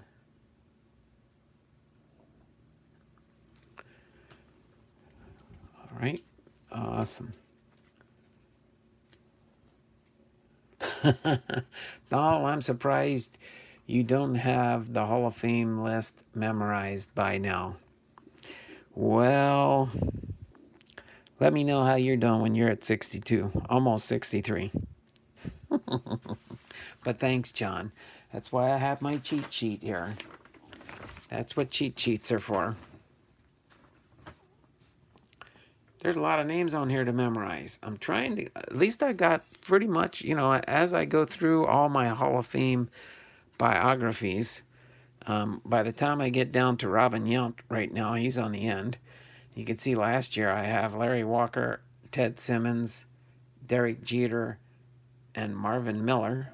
Those are the Hall of Famers from last year. So there's my help for sure. That's my help for sure. Yeah, I need to do a bigger list so it's easier to look at, and then I could have it like hanging up above here so you won't even see it, and that way I can peek at it without nobody really noticing that I'm looking, maybe. But yes, I'm not a perfect individual, that's for sure. But I do my best and try my best. That's a lot of names. Didn't know there were that many. How many is it, Bipster? 350 or 60 Hall of Famers? Of course, some of the not so well-known ones. I mean, you look through the list here. These are all Hall of Famers now that I picked out today. Lou Gehrig, Ted Loynes. Not too many people know about Ted Loynes, maybe. Catfish Hunter, yeah, Robinson, Gibson, Morgan, Luis Aparicio with the White Sox. I knew because I've done his biography recently. Raleigh Fingers, Al Lopez. Who knows Al Lopez? George Kelly? Who was George Kelly? Jim Bottomley with the St. Louis Cardinals. Pee Wee Reese. Everybody knows Pee Wee Reese. And Harry Spallman. But Harry Hooper. Harry Hooper. Who was Harry Hooper? Okay. But Al Lopez went to different schools together. Al Lopez. We went to different schools together. All right. So there we go. These go in the Bipster box, or the Bipster pre-sorting. These ones I'm going to set the Hall of Famers into a Hall of Fame sleeve. And Craig Nettles is just an awesome player. But now I've got 5 Craig Nettles. So we got a single, double, triple, home run, grand slam. At least I didn't get a base on balls, a walk. Or I could say a walk, single, double, triple, home run. But I'll do that. Single, double, triple, home run, grand slam. Okay? But other than that, deep pockets, Blomdahl. 63. Me think you doth too young to complain. I know you're a little bit older there, Robert. I'm 52 and I can remember everything. I'm glad you remember everything, Bipster. That's why I rely on you sometimes and pick your brain every once in a while. All right. So let me set these over here real quick. Let me scoot that back just a little. Let me move these guys over here. The Seattle Mariner, Clint Zavaris. I never heard of that guy. I'll have to do a little bit of research on him now. Clint Zavaris with the Seattle Mariners. Let me put the Mariners up here real quick. And then that was just an oddball. Edelmiro Vargas of the Arizona Diamondbacks. Then the Craig Nettles, we got the Ernie Banks biography we did. These will just be reusable team bags down the road here as I send cards to people. But other than that, I think that pretty much covers it for today. We've got an hour and a half of content here. What I do want to do before I do close up, hopefully I'll see how it shows up on the screen here. But I'm going to give you a preview of my auctions that are closing this weekend. Okay, so let me click into the page here real quick and make sure it's refreshed really quick. So starting tonight, I will slowly have auctions closing. There are currently 79 active auctions. I did have 81, but 2 auctions did go from my last round last week. I only had a few of those auctions remaining.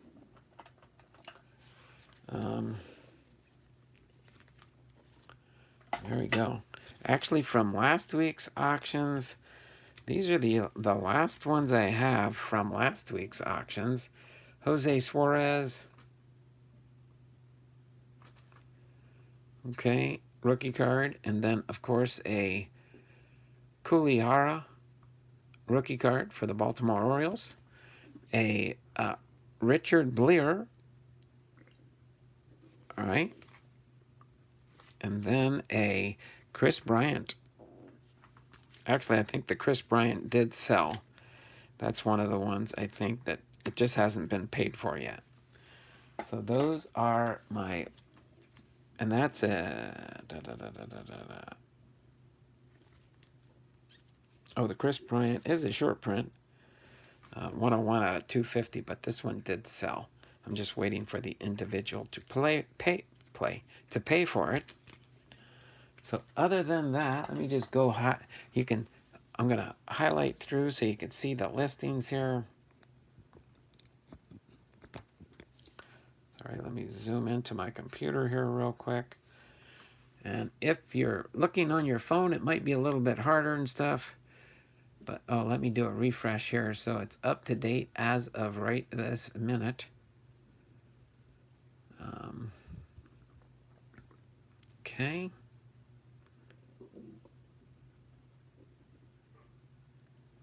Okay, it's still thinking. It's loading. As soon as it finishes the refresh. There we go. Okay. Let me get up here real quick.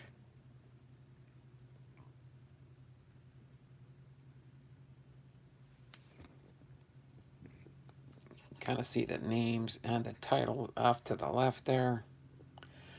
want to try and get zoomed in so when I do scroll through,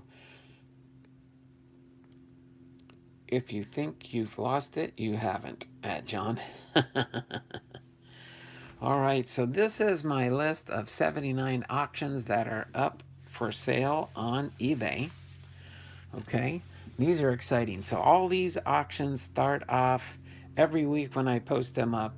I'll be posting up 25 new ones today, tomorrow, and Sunday. So I got to get those next auctions ready to rock and roll. Okay.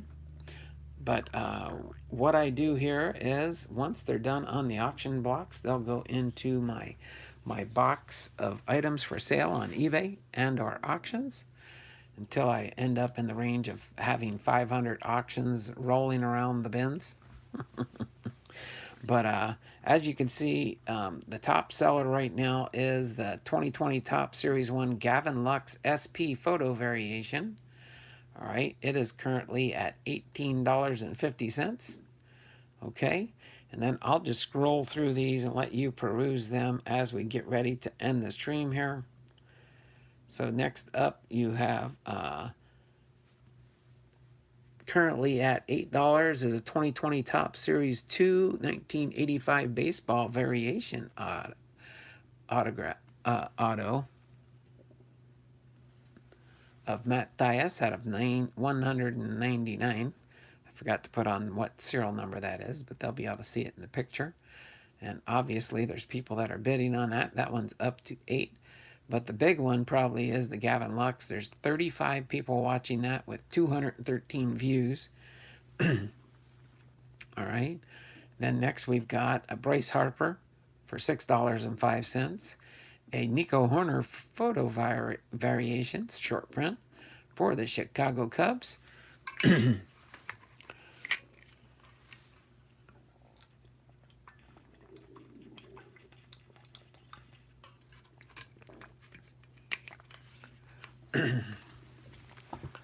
But and other than that, I'll just scroll through these. You can see them. You can go to my eBay page.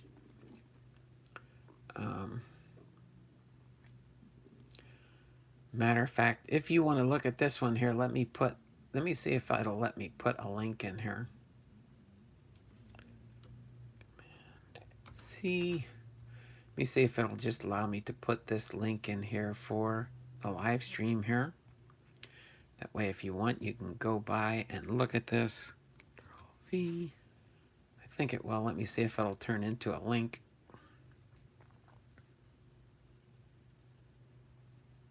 Let me post it. I think if you click on that link there, it should bring you to the same page I'm showing you right now on my eBay store. Okay. It should bring you to a link there on my eBay store. All right. And that way you can see what I've got on my listing here. So I'm just going to scroll through some of these here. You can see these, of course, as at my biggest card up there is $18.50. I'm pretty sure that Gavin Lux short print will probably be jumping up by the end of the auction. So if you just so you do know on these, if you do go through these and you click on the link here, it'll show you a bigger picture and better information on that particular auction, and then it will tell you how much time's left. So I'm going to link into the auction just to kind of show you as soon as my computer catches up with us.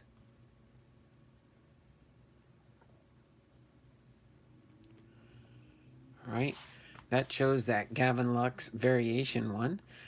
This one will be ending tonight, so we'll see what it ends up doing. But it's got 10 hours, 28 minutes, and 35 seconds left on the auction. So this one will end tonight about 9 o'clock. In the 9 o'clock range is where that will go. And all my auctions include free shipping, so you can factor that into the bidding process if you want. All right. All my auctions are free standard shipping. All right. Of course, if this goes over the $20 range, the plain white envelopes with shipping or with tracking only cover up to $20. So if this one goes over, I'll definitely put it in a regular envelope and ship it to the winning bidder.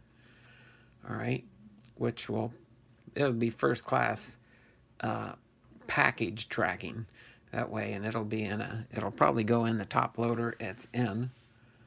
It'll be put in a top loader or a card saver to keep it in good shape by the time it gets to you. Okay. So just wanted to kind of share some of this information with you. Let me go back to the auctions real quick. If it'll switch back on me. It's thinking. Okay.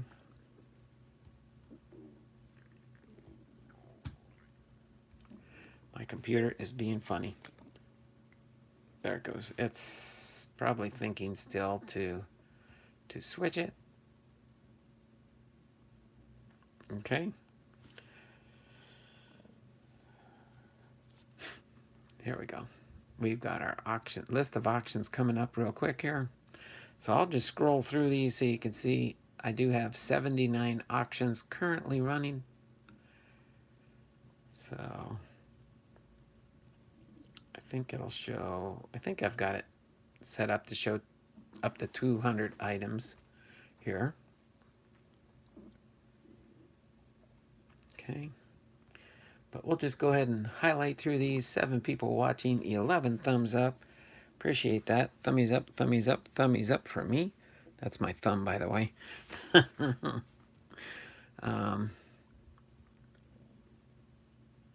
But you can see all the way down the bottom one. The ones in red, there are no bids on those currently.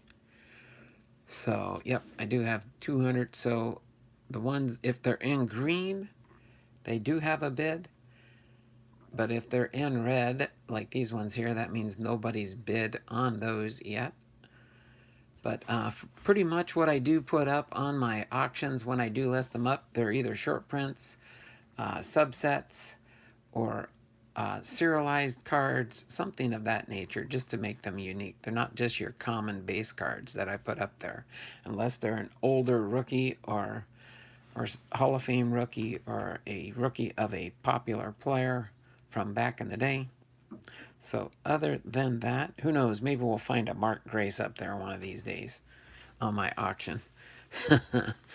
But other than that, hopefully you enjoy the content I do on my channel. Okay.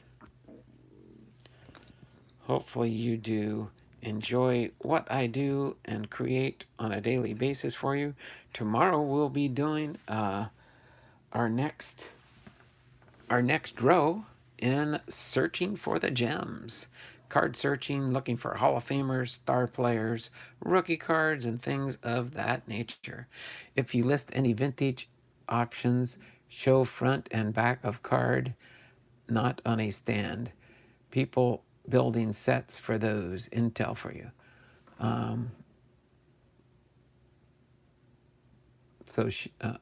Well, I do the fronts and backs on the cards. Here, let me go back here real quick. And I will show you how I do post up a listing. I do front and backs of the cards, that's for sure. Actually, I usually put 3 photos up for when I do put cards up there. So if you list any vintage auctions, show the front and the back of the card, not on a stand. People building sets for those. Okay, so you can see it a little bit better. I'll have to figure out how to take the right pictures of the cards without a shadow. So I'll figure it out so I can get a better picture on those. I kind of see what you're saying, so not like this one, Bib. Let me get this up real quick here.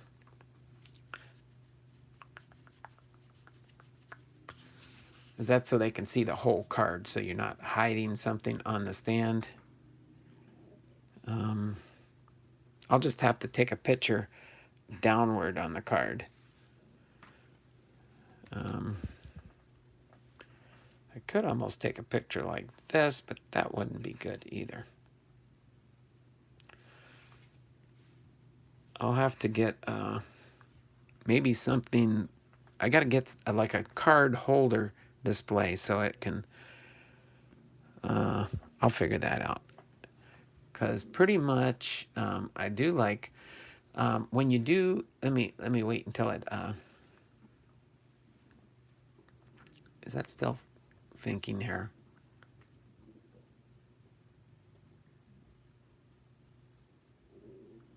Okay. See, because when I do like this here, so the way I've been doing my listings, and it does do a pretty good job when you do take it. So you have this here, and you can scroll over the different parts of the card, if you can see what I'm doing here.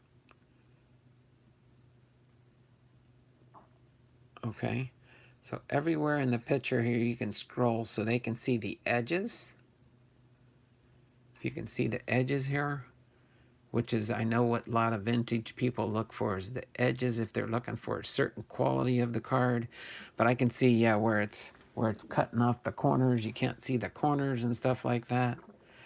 So I'll just have to try and figure out a better way to take the picture. And then if you do switch, I do have the back of the card here where you can see the corners also. Okay. And then, of course, I do have my, you can see that logo in my listings, so you know it's me that's selling the product. But you can see here where you can see a little bit of a soft corner on that Gavin Lux. But for people that are looking for the crisp corners and stuff, I mean, I know you can, I don't think you can, if you click on the photo, you can do your own judgment calls there, but you can see the corners on the cards for sure.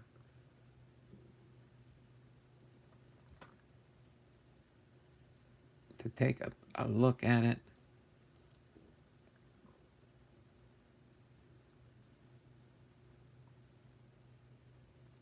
But you can see the crisp, you can see how you can zoom in on the cards. So even this way, I use color paper and lay a card on board and snap a photo. I use color paper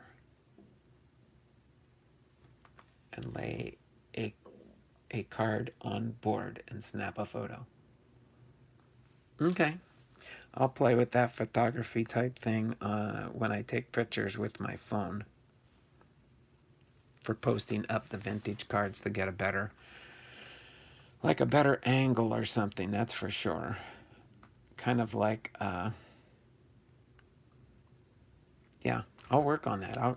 I'll figure it out to where I can get the good pictures without them being on a stand like this. But I do like the way they do have the new feature on when you're on a computer, so you can zoom in on the corners and stuff, and on the whole card. I mean, you can read everything on the card, and it's pretty sharp. Not too bad for taking a picture with my cell phone, right? So that pretty much, in a nutshell, it says your item will sell. Yeah, there's and there are 214 views on this, so there are a lot of people interested in this card.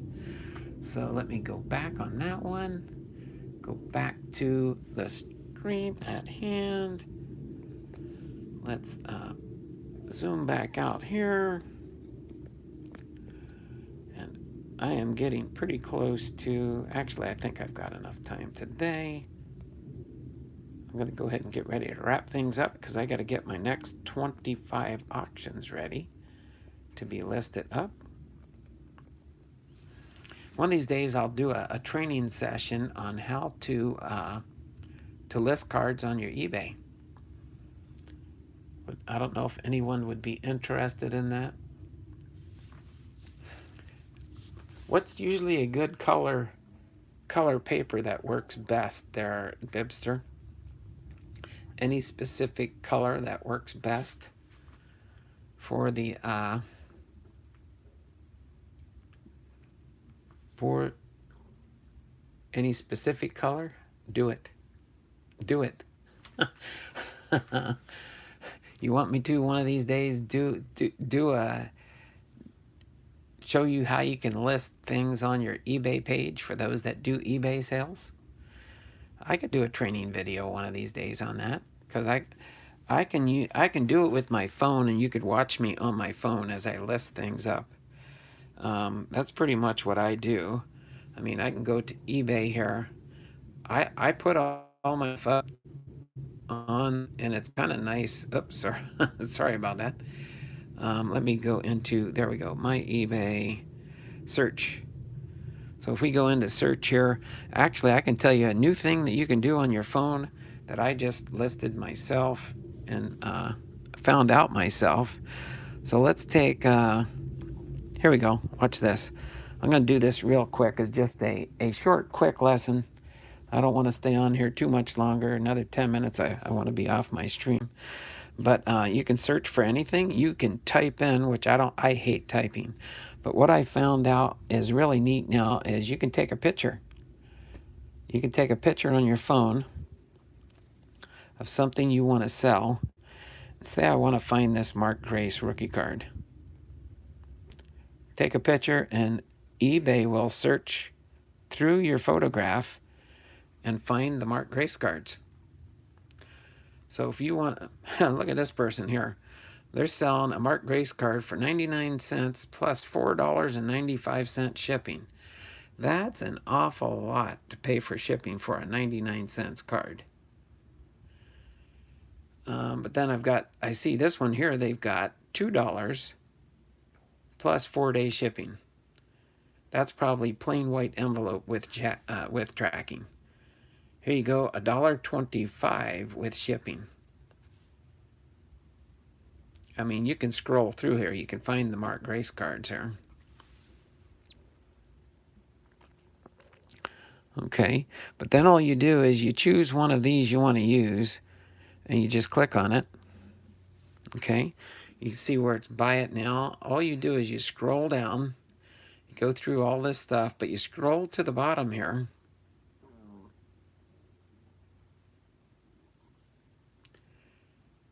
And you say, oh, I want to sell one like this one. And you click on that.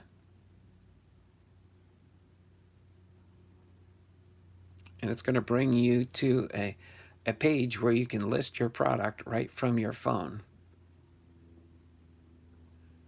There you go. Mark Grace, 1988 Donruss rated rookie baseball card number 40 in mint condition. So let's look this card over here. I'm just going to show you an example here real quick. Here, I'll list one of these up. Bipster won't mind if I try and sell one of my Mark Grace cards here. I'm going to put this up for one of my auctions today. This will be SKU number 756. Okay, so what we're going to do here is I'm going to leave this here. I'm going to show you, we'll go through the steps real quick here. I'm going to put these aside. I'm only going to sell one of these for now. So let me put Mark Grace up here for an auction show. So it says Mark Grace, 1988 Donruss rated rookie baseball card, number 40 in mint condition. You want to verify all your information. You don't want to put the wrong stuff up here. Okay, so I've got the Mark Grace here. Okay.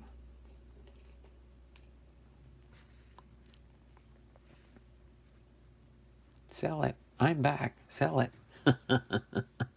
All right, so I'm going to put this up here for my auction, for one of the auctions for today.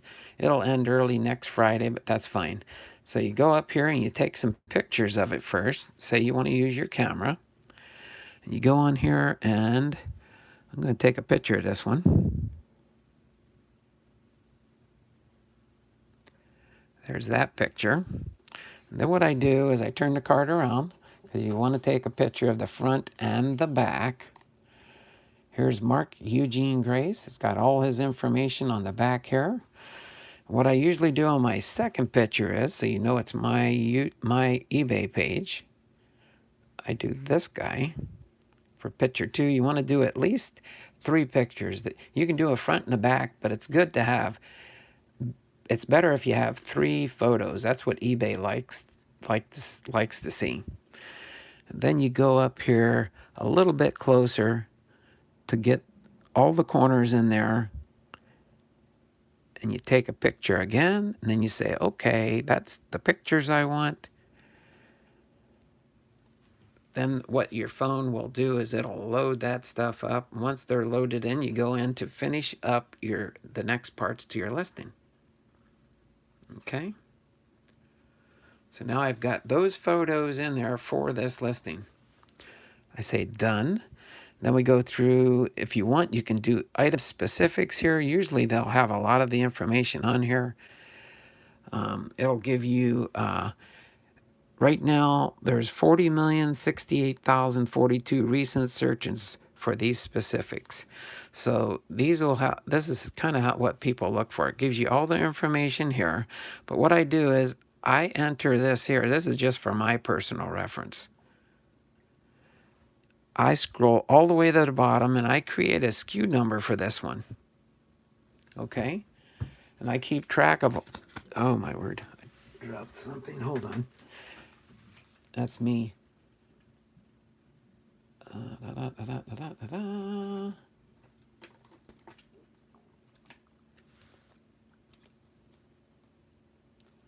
Sorry, that goes right in here somewhere. Okay, I create SKU numbers, so let me put another one here so I don't forget what number I left off on. So 756 is my next one. 757. Sorry for my writing there. This was spur of the moment. I didn't plan on doing this right now. But 756, okay, and I put this in only for ease of use. I put this in a top loader just for reference sake here. Okay, in case I want to look at it later.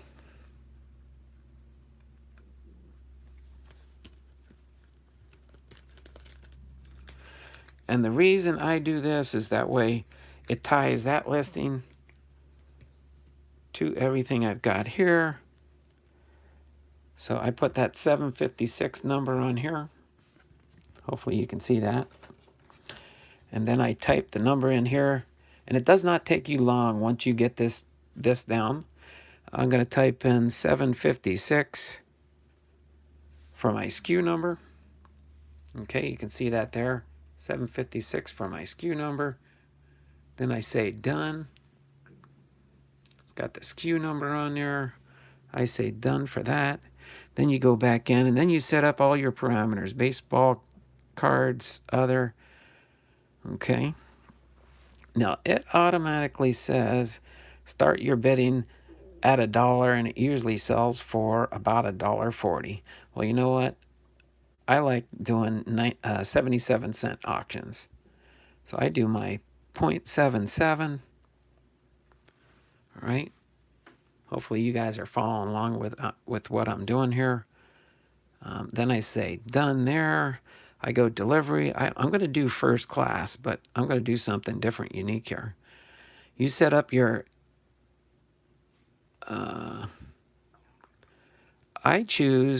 I set this in here, free shipping for selected items. So I do free shipping on this, and I'll go into, it says, you know, free for buyer, you pay about $4 to $4.45. But trust me, I'm not paying that much for shipping. It's free shipping. So, and then you go in here. Actually, when you're doing while you're in here, you want to set your parameters here. You want to go 1 ounce. You want to go a 5 by 10. And And then this is where it gets tricky. You want to do your height for your package at 0.25 because it's only going to be 1/4 of an inch or less. 7.7, awesomeness. Yeah, so you'll know you're in the right place when you see it's all my auctions start at 77 cents. So you do 1 ounce, 5 by 10 by 1/4. Okay, then you say done. You want to put those parameters in there. That way you can use, as long as you're approved for it. If you've been selling on eBay for a little while, you can do this. You can get the plain white envelope with tracking. Okay, plain white envelope with tracking. Then you put all that in there. You've got all your, it can go global, which you can do it the same amount, but I don't get too many international orders for single baseball cards. All right, and then sell it faster, donate, and then boom. Then all you do is, once everything is done there, you list your item. It'll come back and tell you success, sell it faster. So you can share your listing onto social media if you want to. All I do is say, boom, done. But what you can do until you get used to it, you can view your listing. And now this is listed up on eBay. As soon as it loads up, it'll show. There you go, time left, 6 days, 23 hours. It starts there. It shows you your custom label when it comes up, so you know where to find it in your box of cards. Okay. Shows you the three different pictures you put in there for it. And then people can go in and zoom into this. You can even zoom in closer so you can check your corners, your edges. All right, nice new stuff you can do in all this stuff. That one I chopped off the quarter. I could probably take a better picture of that and get the corner in there too. I missed the corner when I took the picture. But that's just the zoomed up shot. You can go to this one here, and here I didn't chop off the corner. So you can see the sharp corners here. Maybe a little bit slightly off on the bottom there. Pretty good corner here. So it's a pretty good card overall for an inexpensive price. So if somebody does win this for only 77 cents, I'll still make a few pennies on it. But I'll pay 51 cents for shipping. It's a plain white envelope with tracking. But a lot of times you'll sell most of your cards for over $1, sometimes $1 or $2. And again, it's free is always free is the way to go. Yeah, and as long as you sell your product for $1, $1.50, you're going to make about $1 on it. Okay, so that's pretty cool. But that's how easy it is to list on eBay.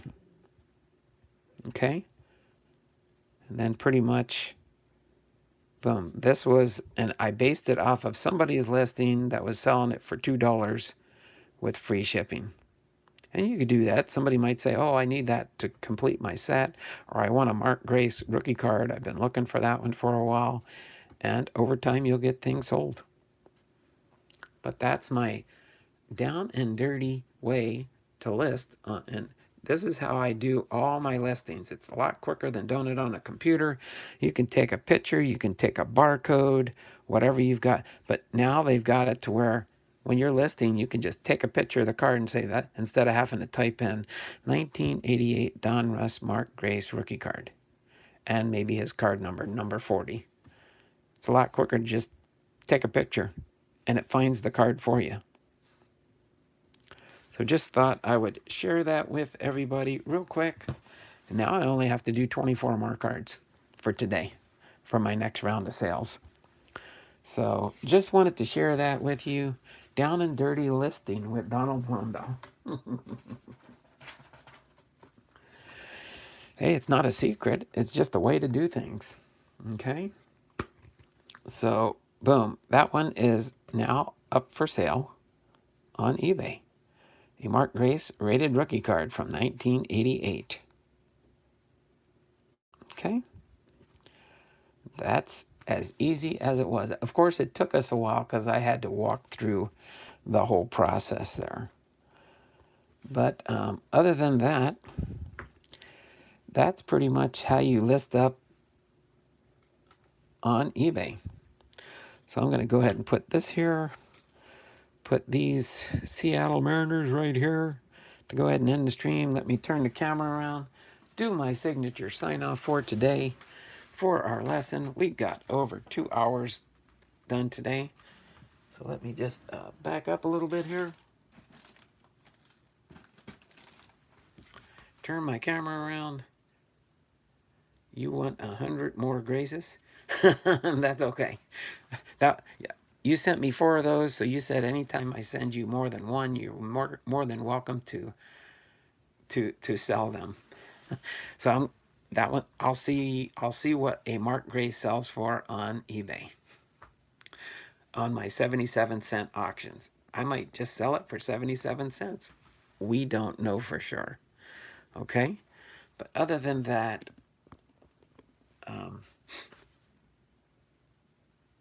let me turn the camera around, get ready to say my signature sign off, and we will log off for today. That was fun. That was fun. I never pass up an opportunity to do some training. All right? So other than that, we've got 7 people watching, 11 thumbs up. That was my down and dirty listing with Donald Blomdahl. Thanks there, Bipster. Free is a way to go. That's what I think. Free is a way to go. As long as you can make a little bit off of some effort. Okay? You never know sometimes. Like they say, you're only going to get what somebody's willing to pay for a card. That's the mantra. You're only going to get what a person is willing to pay for a card. So if you start off your auction at 77 cents and offer it for free shipping, you'd be surprised sometimes what you can sell your cards for. Especially if you find the right cards and the right people that are looking for their favorite player or a awesome rare card that they might have a chance to own. All right? So this has been Donald Blomdahl, Hall of Fame Veterans, Sports Cards and Collectibles, having been live to you from Arlington, Washington with this episode number 15, Hall of Fame Friday, with Ernie Banks plus Family Mail Call, the BIP, notice it's Bipster, the Bipster box. Tomorrow we'll have our next drawing from that one, not really drawing, revealing of some more packs from the Bipster box as we continue to move forward. So this is Donald Blomdahl, Hall of Fame Veteran, Sports Cards and Collectibles, having been live. I have a gross of grace. That's 144. A gross is 144. That's a lot of Mark Grace cards there, Bipster. I don't know if I'd want to put all those auctions up for Mark Grace. It would take me forever to sell them at one auction a shot. But I could do them up as just having 144 Mark Graces for maybe a $1.50 with free shipping. And maybe I'd offer quantity discounts if you want more than one. All right, so take care. I'm going to turn the camera around, do my signature sign off chat in the chat for whoever's still hanging out with me here. And you all take care, and we will see you tomorrow for our next episode for Card Sorting, Searching for the Gems. All right? Sorry, Donald got lost. All right. So hang out for just a minute with me if you want to. I'm going to bring up in my live chat who the participants are currently. It looks like mainly three, but we'll go through and see if there's anybody else still hanging out here. All right, so we've got at John Fishman and at Michael Heath, and at the Bipster, and at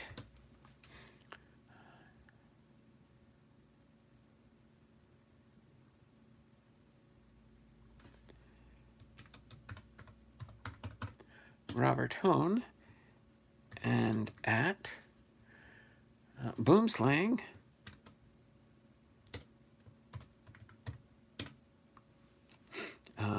and at, let's see, and any of you that have my phone number that would want to know additional information about any training type processes you want me to go over, all you have to do is let me know. 2021, the year at Donald Blomdahl, by God's grace, gets to how many cards? I missed it. Hold on a second. Let me finish this. The Bipster of all things wax packed. 77-cent awesomeness. Sometimes if you're the only one bidding on it, you can get it for 75 cents. I only make a quarter, minus my fee. I might break even through eBay, but it'll be fun. It'll get my ratings up on my eBay page, right? Thummies up, thummies up, thummies up for me. Let's see, Boomslang. Who else do we got in here that opted in today? Fishman, Boomslang. See if I spot somebody else new that I haven't said my. Okay. I think I got most everybody in here. Oh, let's see. Chuck.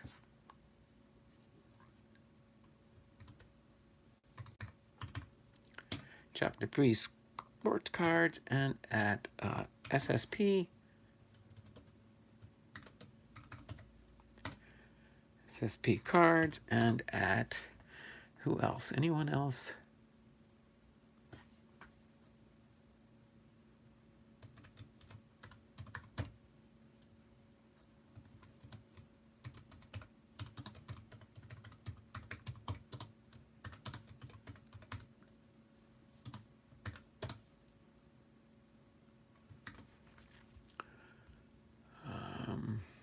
I don't think I can go all the way back, can I? Let me go back pretty far so far. Let's see. I know we had, at, oh, that one put me over, huh? Wait, actually, hold on.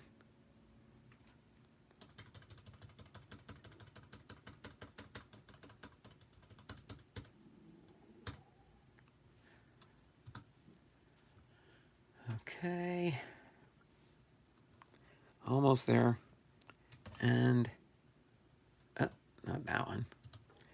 At,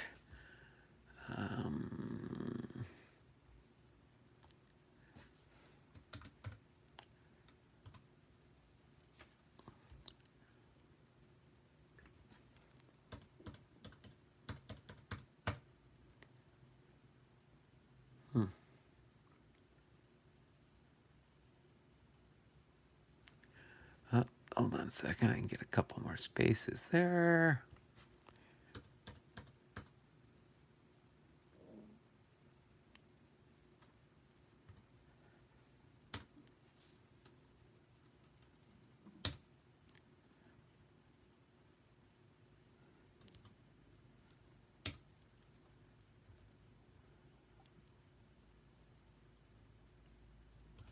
Oh, hold on.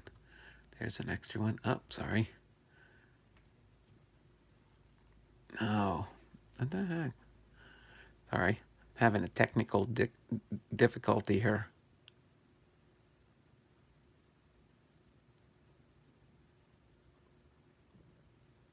Okay, come on. Why am I over?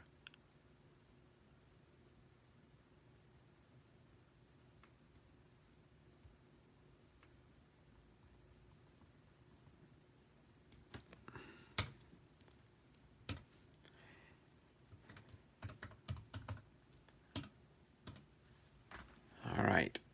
I think I got everything now. Let's see.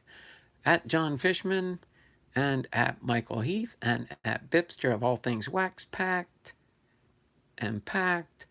I don't know how that happened. At Boomslang, at Chuck Dupree Sports Cards, at SSP Cards, at Big Ray's Ball Cards and Auctions, at Cardinals Fan 1990.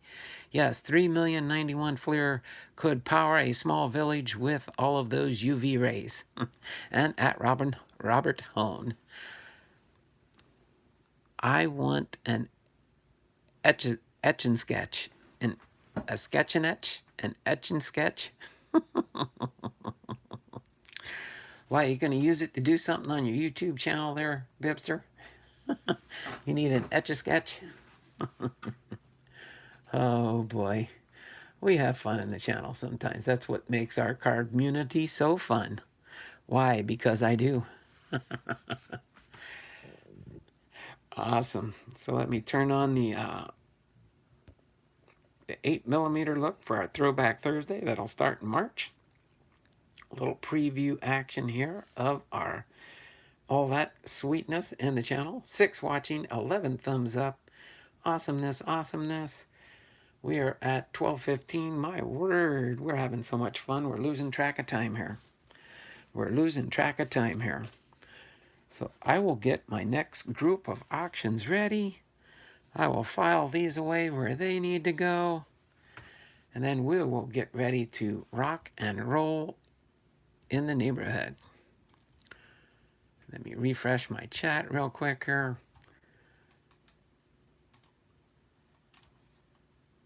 And make sure all my streams are totally live, caught up to date here. Why is that? Let's see.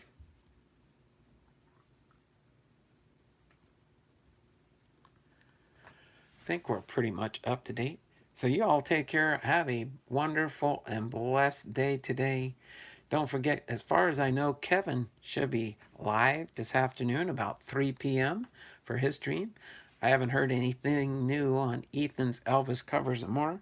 I don't know if he's done a sale this week or not. I don't think I can do both bubbles and 8mm. That would be cool. Having the 8mm look plus the bubble faction. No, because if I switch to the bubbles, the 8mm goes away. But if I switch to the 8mm fashion, we can end on the bubbles today. How's that sound? Oh, did I miss something good there, Hunter? Donald Blomdahl, did you watch Eric Jab's video yesterday? No. Did I miss an interesting Eric Jab's video yesterday? What's going on, Hunter? Just give me a little bit of intel, and I might watch it when I'm on my lunch break in a minute here. That's so cool. Tiny bubbles makes my heart so sad. I don't even remember how the song goes, except I remember the bubbles on they had a bubble machine, I think, on the Lawrence Welk show, for those that are old enough to know who Lawrence Welk is. You still here, Hunter? Just type in the chat a little bit interesting as to what's going on. He did a 2007 Topps Heritage for Throwback Thursday yesterday. Oh, okay. Gotcha. Yeah, starting in March, I'm going to do a Throwback Thursday too. And starting in March, I don't know, I might go to prime time. I might be stepping on Eric's toes a little bit. Probably not, because most people will be on Jab's family's channel over mine. Who would come on board with a little YouTube channel like me?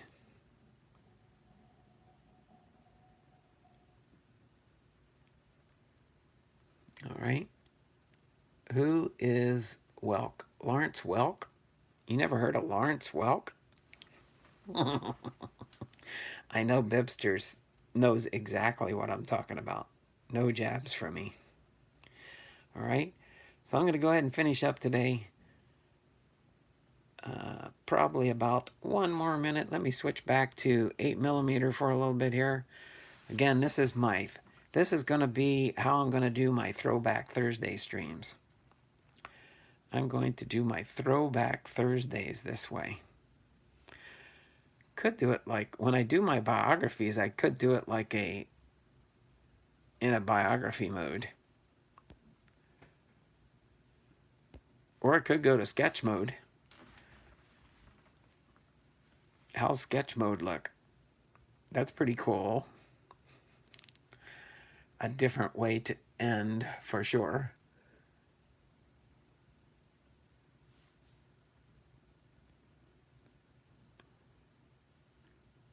There's the ghosts of Wax Packs Past. The ghost of Wax Packs Past. Then we got silver screen. Sepia. Just turned it into, all the cards turn into sepia. Documentary. 8mm. And the bubbles. The glamour. The dream cards. And Disco Danny. Disco Danny. No, I kind of like that. I kind of like that, the 8mm look, because it reminds me of the good old days, the 8mm look. But I'm going to go ahead and wrap things up for today. This has been fun. It's been real, and it has been real fun. So you all take care. Have a wonderful and blessed day, and we will see you all tomorrow. Tomorrow we'll spread the happiness gone into tomorrow. Bye for now. Take care. Lord bless you all. And as Bipster says at the end of all his streams, be blessed.